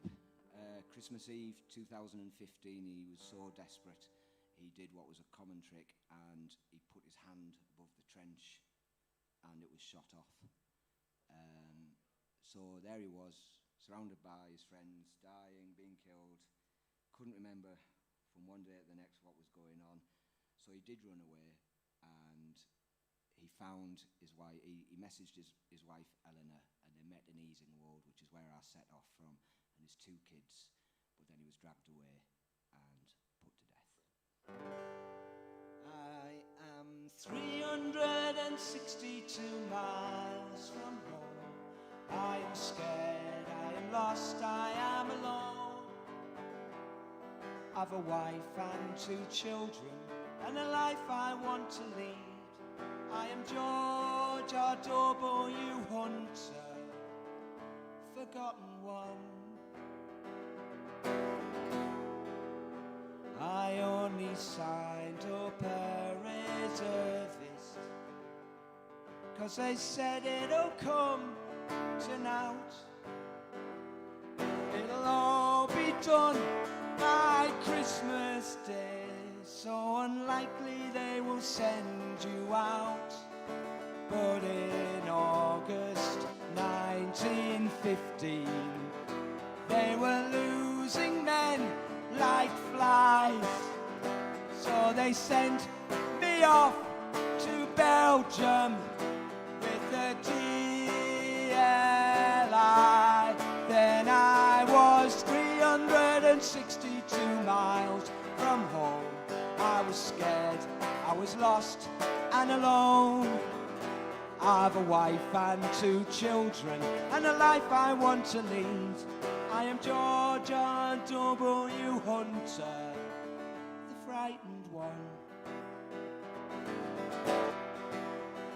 Then they handed me a uniform and a tin hat for me head, and they showed me how I could kill a man with a bayonet and with lead.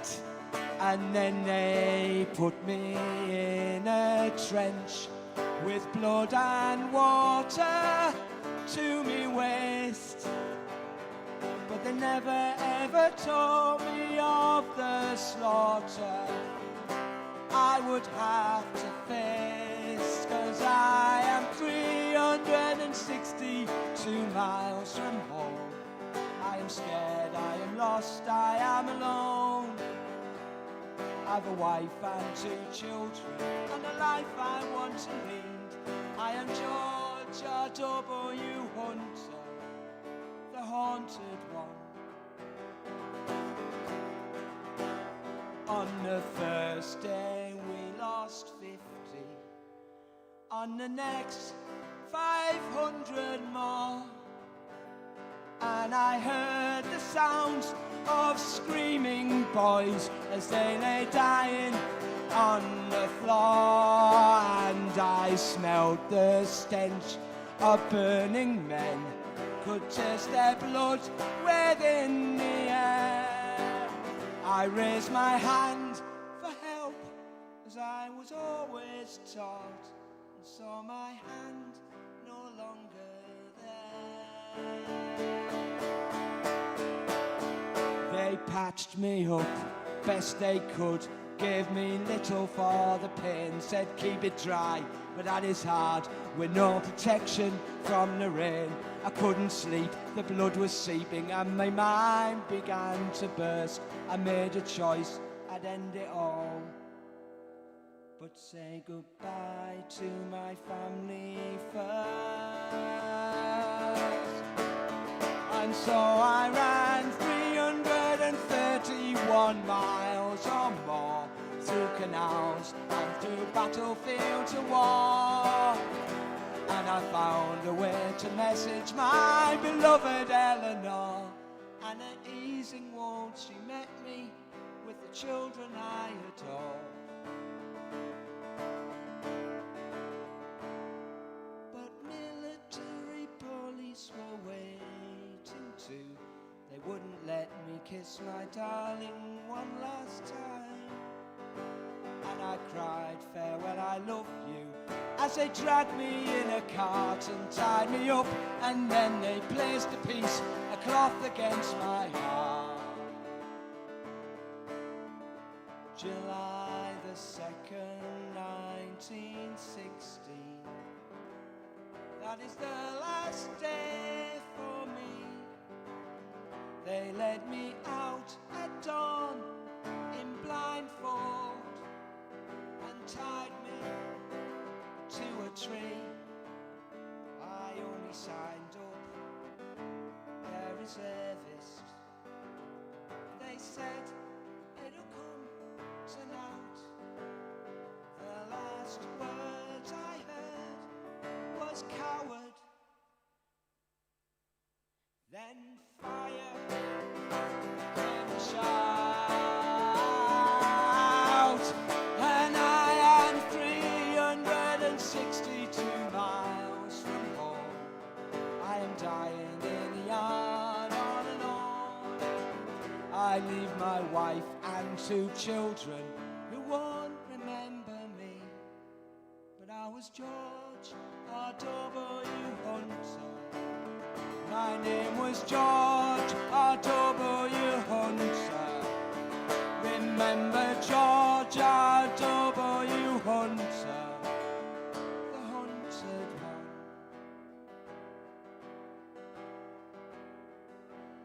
Didn't beat the drum slowly or play the 5 lowly. They didn't sound the death march as they lowered me down. No sound of the last post and chorus. They just left me alone in the forest.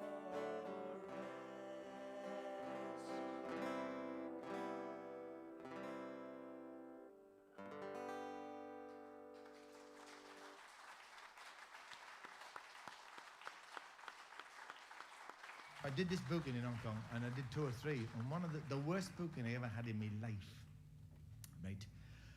Expats. See, in England, people are not really aware of their folk music.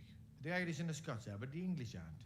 Like, as you all know, I mean, how many's here tonight? 800.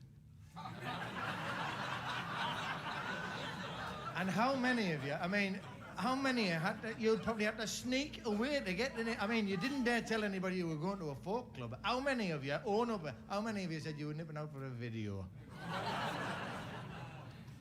But put English people put English people in a foreign clime and they go doolally for a bit of their own music. They just go doolally, right? And I remember at one place in far away somewhere, again, somebody was crying her eyes out.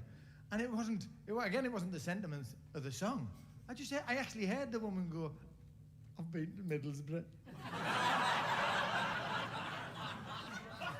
Crying her eyes out. Anyway, and I had this booking in HMS Tamar. It's a building named after a bridge. That was named after a river. Oh, that's right. It's named after a bridge, named after a river. And when the last time I crossed from Plymouth into Cornwall, I crossed that railway bridge, and I remember saying to a fella on the train, "Isn't Bad Kingdom Brunel, or isn't it?"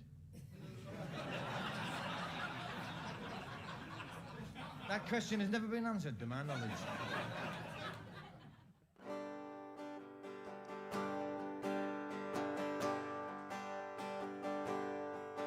Pink salmon once swam in the clear crystal tears, but now no pink dorsal fin show.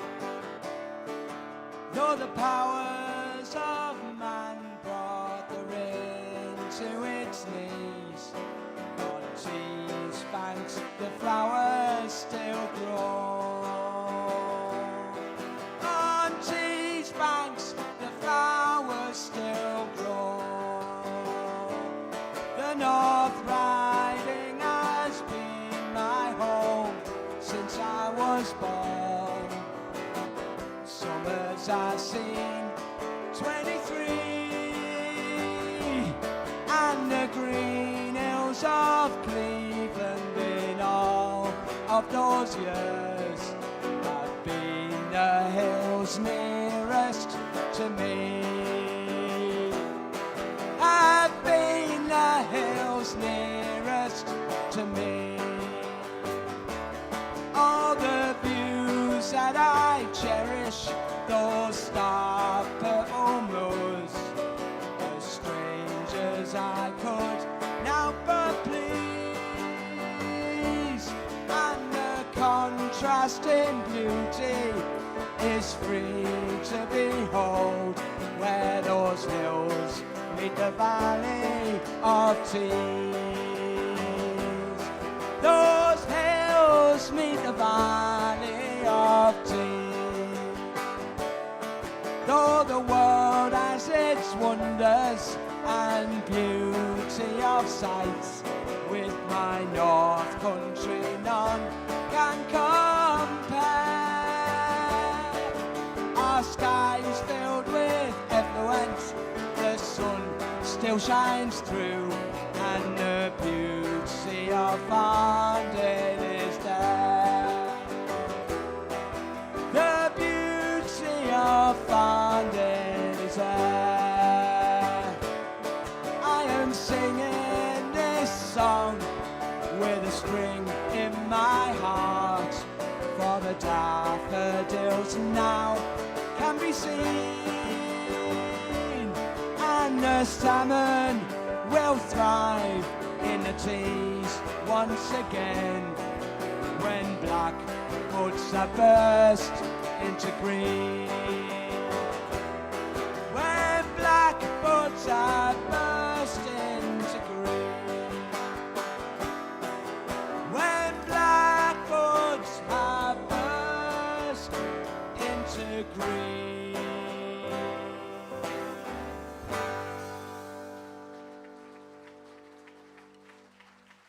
If you don't know Vin Garbett, he is gorgeous, isn't he? He was a gorgeous man. He was one of the finest human beings you could ever meet. And known for his wit, and known for his songs, and known for his passion for Teesside. But he was also one of the greatest philosophers I've ever met. He was one of the greatest experts in terms of like plants and wildlife and things like that. He was a politician. He was spiritual, and I had the honour, he used to call me his oldest son, his oldest musical son. And I absolutely adored him. I couldn't bring myself to go to his funeral, but I said that one day I'd do something for him. So I did a walk called the Valley of Tees with a load of like people who didn't know why they were there, and it was lovely. And we started at Piercebridge because I didn't want to do the full thing. Started at Piercebridge, and we made our way past things like, I think it was called Hell's Kettles or something. Apparently these big sinkholes that the devil drags children in. It's friendly sort of thing. Where Lewis Carroll was inspired to write the story of the rabbit going down the hole and all that sort of stuff. And all these like amazing things. But all of it, my favourite part was when we passed Mackenzie Thorpe's statue on, I think it was the second day, it could have been the third day, Waiting for Me Dad, which also inspired the song from the first half. And I walked along the Black Path, and you can smell the history, and you can hear them talking, and you can see my granddad looking at me and all this, and I absolutely loved it. And it reminded me that beauty doesn't have to be about colour and lushness. It can be about greyness and grittiness and about real life, really. And it reminded me that all these people that I do these walks about, they're all ordinary, but they're extraordinary. And they're all built on the banks of the Tees, an infant Hercules, born from grime, born from graft. The world won't forget the infant Hercules.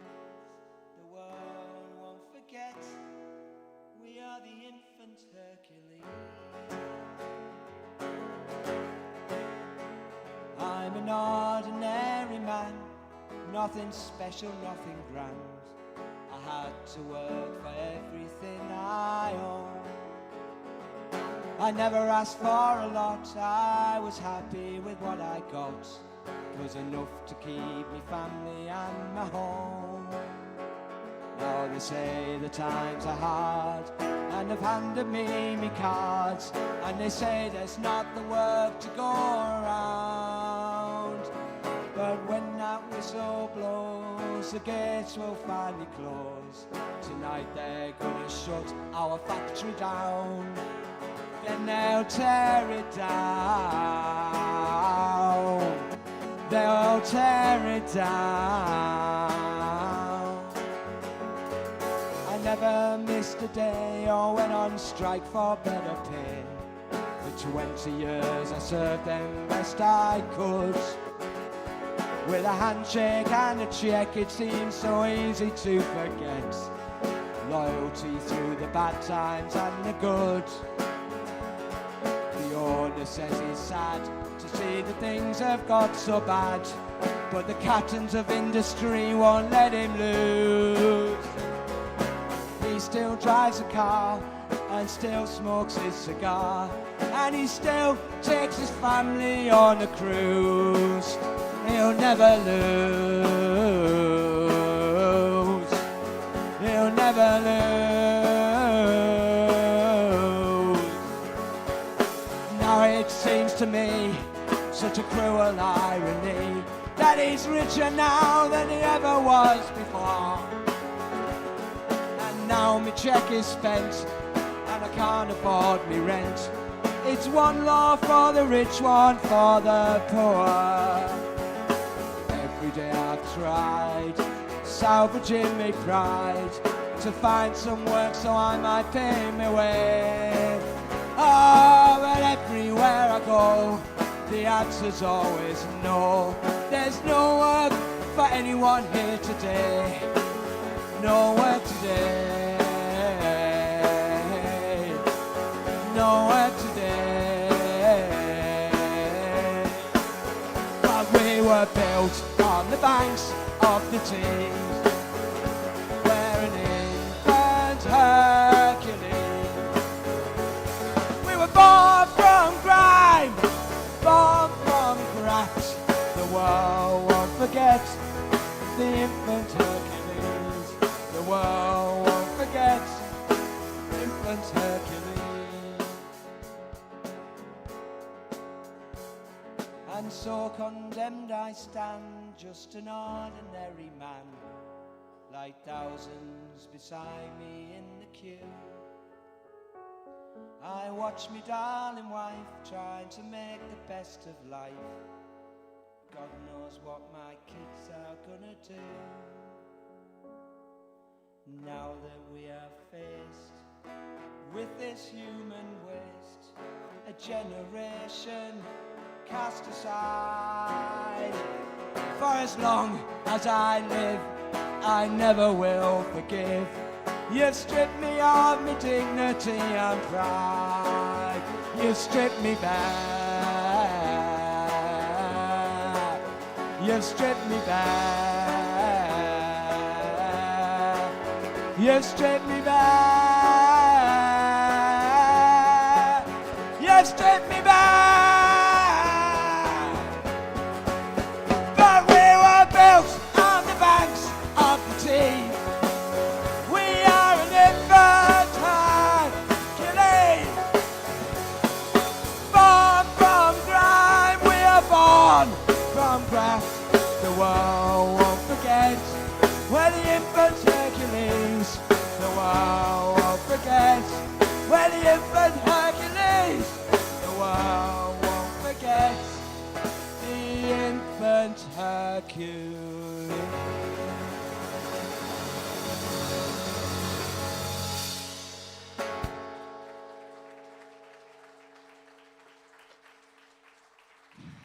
And the walk finished. The amazing thing about these walks is you meet people all the time. So I start off learning about one story, and by the end of it, I've learned hundreds and hundreds of stories. And the walk finished at South Gare, and I was lucky enough to walk with Tim Garbus, and Pat came along as well, and we talked about Vin, and we laughed and we cried, and we cried and we laughed. And then I was just about to head off to Mask for a pint with the Fisherman's Choir over there, which was another story. And this bloke came up, and pardon the same impression. "No, then, mate." I was like, "Oh shit, it's not him again, is it?" Wasn't. They just all talk like that. "Do you remember me?" I was like, "No." He went, "You've met me." I was like, "Have I?" He said, "Yeah. I saw you at a gig." I was like, "Right, that happens." "Which gig was it?" "Oh, Mouse." I was like, "Oh, right." "In the gym." I was like, "Right, and was it all right?" He went, "Yeah, it was."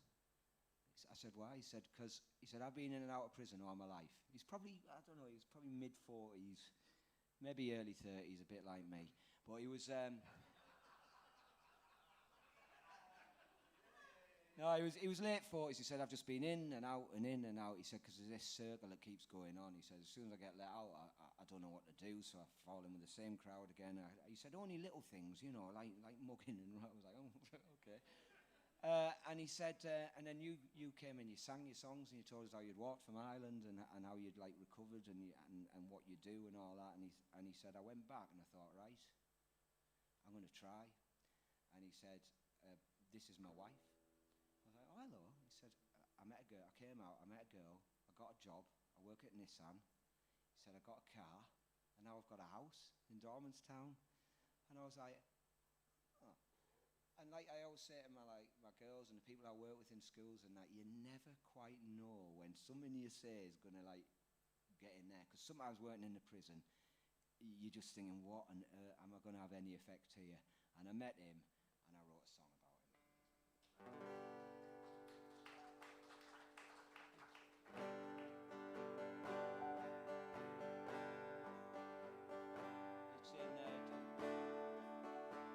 It's in D, isn't it?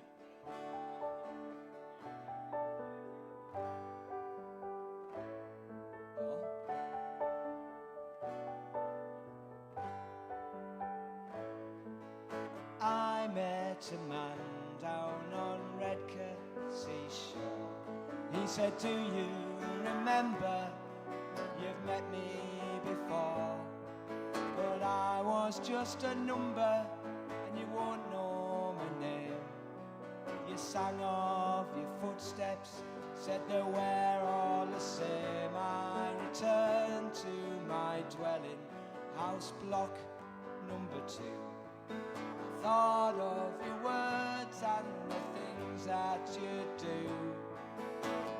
Could it be that when I am free, your words could really be true? And the tide keeps on turning, and the soft wind still blows. How can footprints move forwards when the past's all in all? Can I find me a loved one? Can we walk hand in hand? Can the circle be broken when a life is built on sand?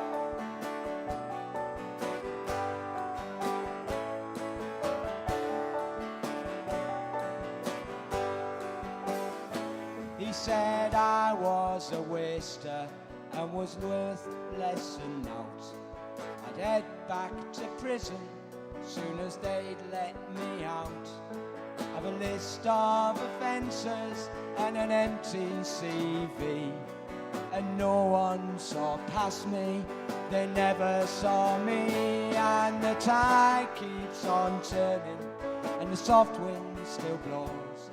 Can footprints move forwards when the past is all they know? Can I find me a loved one? Can we walk hand in hand? Can the circle be broken when a life is built on sand?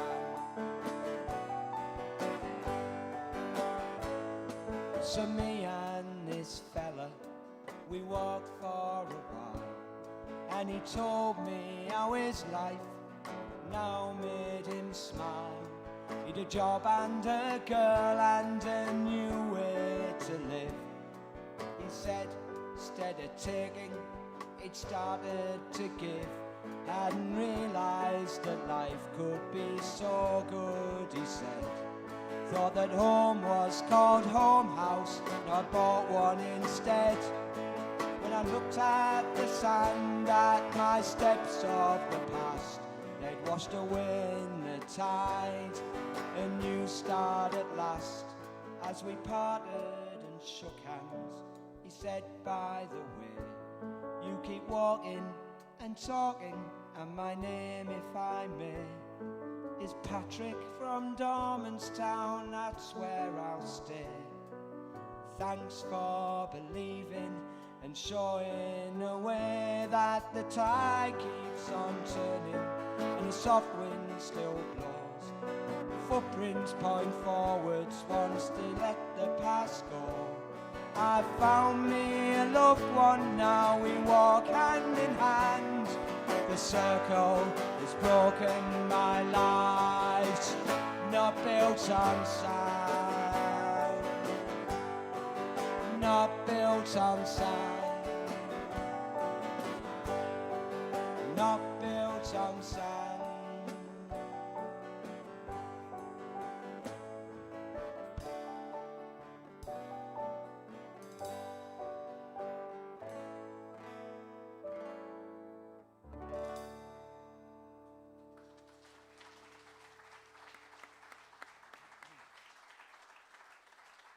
So that's kind of it in terms of my walks, because I was meant to do one in May, and then there was a bloody pandemic. I don't know if you've heard.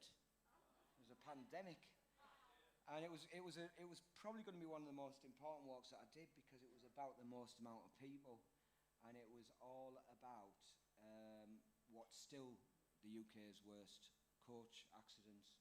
And I intended to walk to a place called Dibbles Bridge to remember the 33 victims from Thornaby who lost their lives on a Maybank holiday Tuesday it was. It was May the 27th, 1975.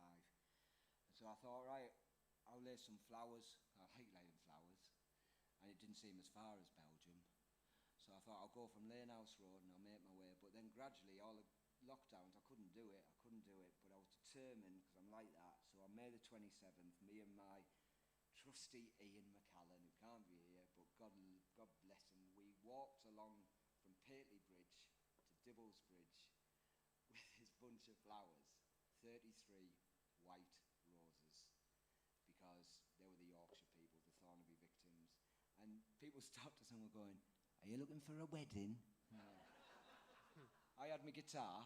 It was a bit random, but it was important, and I thought it was important. I was going to do a show here in June all about it. Couldn't do it, but I'm going to sort of end tonight singing the song about Dibbles Bridge. The people of Thornaby shouldn't be forgotten. I remember a day, 1975,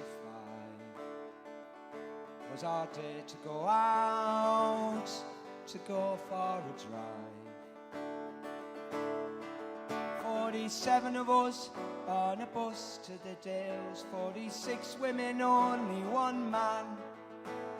Tammy Wynette was the #1 song we sang. Stand by your man, stay with him and be strong. It was Tuesday, the day after bank holiday. Dorothy White had planned trip away for the women round Lane House Road, Thornaby, to the Yorkshire Dales shopping and tea. 'Twas a beautiful day and we started alive. Only 14 of us would survive. Only 14 of us would survive. They laid us in their gardens with flowers all around. They'd ran to try and save us, but we never made a sound. 'Twas a beautiful day for a day trip, a day to feel oh so alive. But the Dibbles Bridge Gardens were our resting place. 33 of us never survived. 33 of us never survived.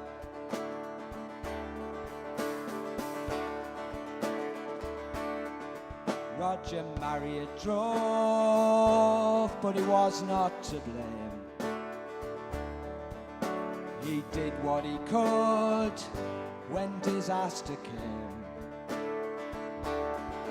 As the coach overheated, the brakes failed to act. In controllable speed, did his best to react to the hill and the verge and the bend. Roger Marriott died with his friends. Then questions were asked, how could this occur? The coach was not fit, the inquest concurred.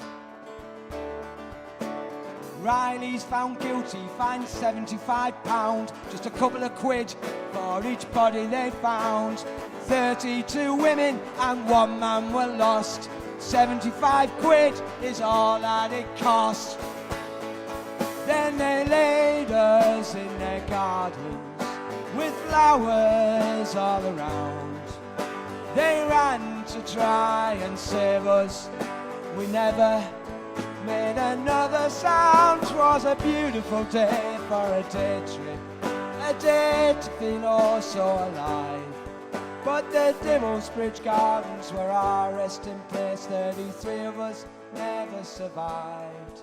33 of us never survived.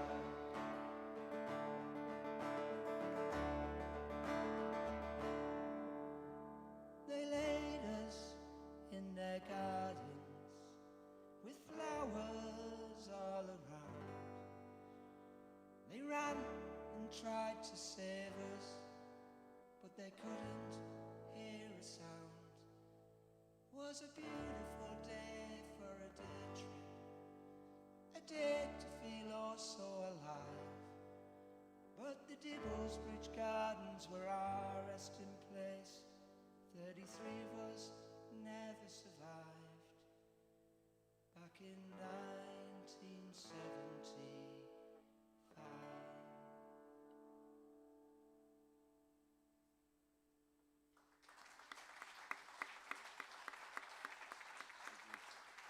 So, I don't know if I've given the answer why I walk, but I keep on walking because not only did I not want to be just remembered as someone who gave up, I wanted to be remembered for all the different things that I am, all the things I'm going to be, the good, the bad, sometimes ugly. That's why I walk. People say that if you spend a little bit of time walking in someone's shoes, you get to know them a little bit better. And I've got to know some incredible human beings, and I'm going to be walking another 500 miles, but I can't tell you when, because there's a bloody lockdown on. But thank you very much. Thank you very much for coming tonight. Thank you for watching online as well. I felt it was important that people who couldn't get out because of lockdown got a chance to see it. You know what it is, it's pay what you decide, you just pay on the way out whatever you want. So most of you have probably got me, three of you have got my album. If you want an album, just take one, put a bit more in the pot, helps the art. It's important that music survives in these really, really difficult times. I'm going to keep walking, I'm going to keep singing, because that's what I do. Just don't let one little thing like depression define you.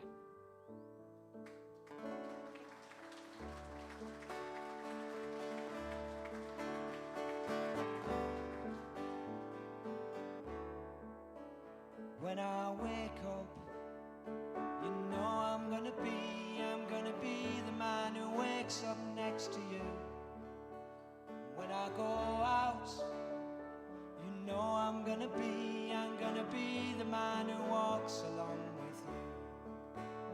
If I grow old, you know I'm gonna be the man who's growing old with you. 'Cause when I come home, you know I'm gonna be the man who's coming home to you. And I will walk 500 miles, and I will walk 500 more, just to be the man who walks 1,000 miles to fall down at your door. And I will walk 500 miles, and I will walk 500 more, just to be the man who walks 1,000 miles to fall down at your door. Ladies and gentlemen, I'm sure you want to put your hands together for everyone else who's made tonight possible. On the drums, Stephen Sudlow. On the piano, Danny Allenson. All of the ARC staff, trust me, this has taken a lot to put together. I hope you feel safe, I hope you've had a nice time. God willing, we'll be able to do this again quite soon, because we need it. That's what being human beings is about. Thank you very much. Good night, God bless.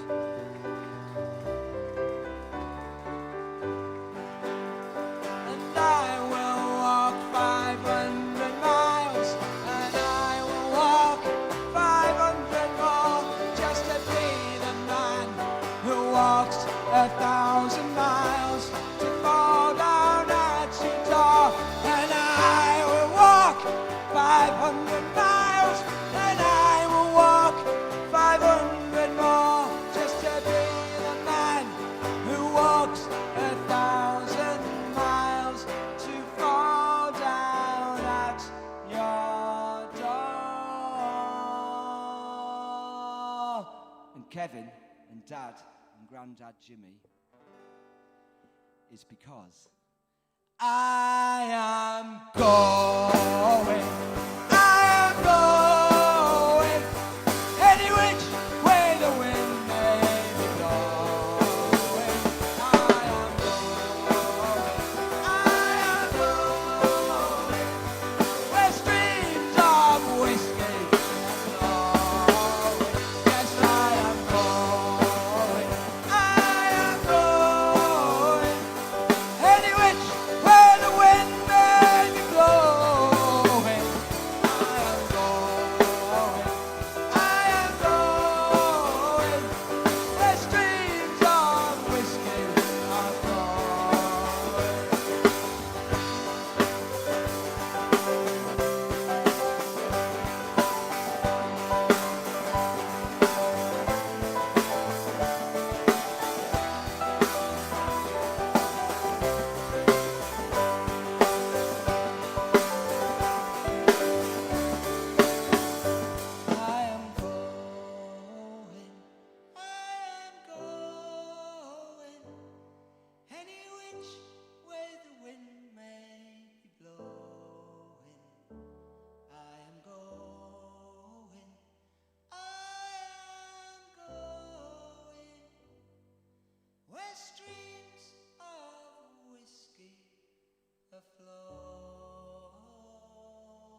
Thank you very much. Take care. Keep going. All the best. Cheers.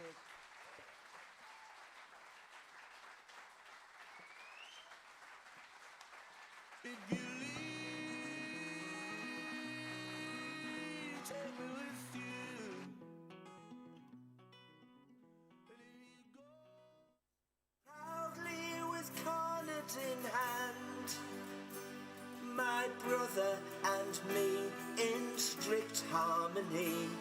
I remember we played in a band. I'm still me when I don't seem the same. Still a man with a heart and a brain. Will you talk to me even though I say much less? I'm still me, though I don't seem the same. Where do the memories go? They are lost in my head, but I know that I must have so many good days to recall. Where do the memories go? Where do the memories go? Did I live a life, do myself proud? Did I stand out from all of the crowd? Will you tell me, 'cause I can't remember myself. Did I live a life to myself proud? Oh, where do the memories go? They're lost in my head, but I know that I must have so many good days to recall. Where do the memories go? Where do the memories go?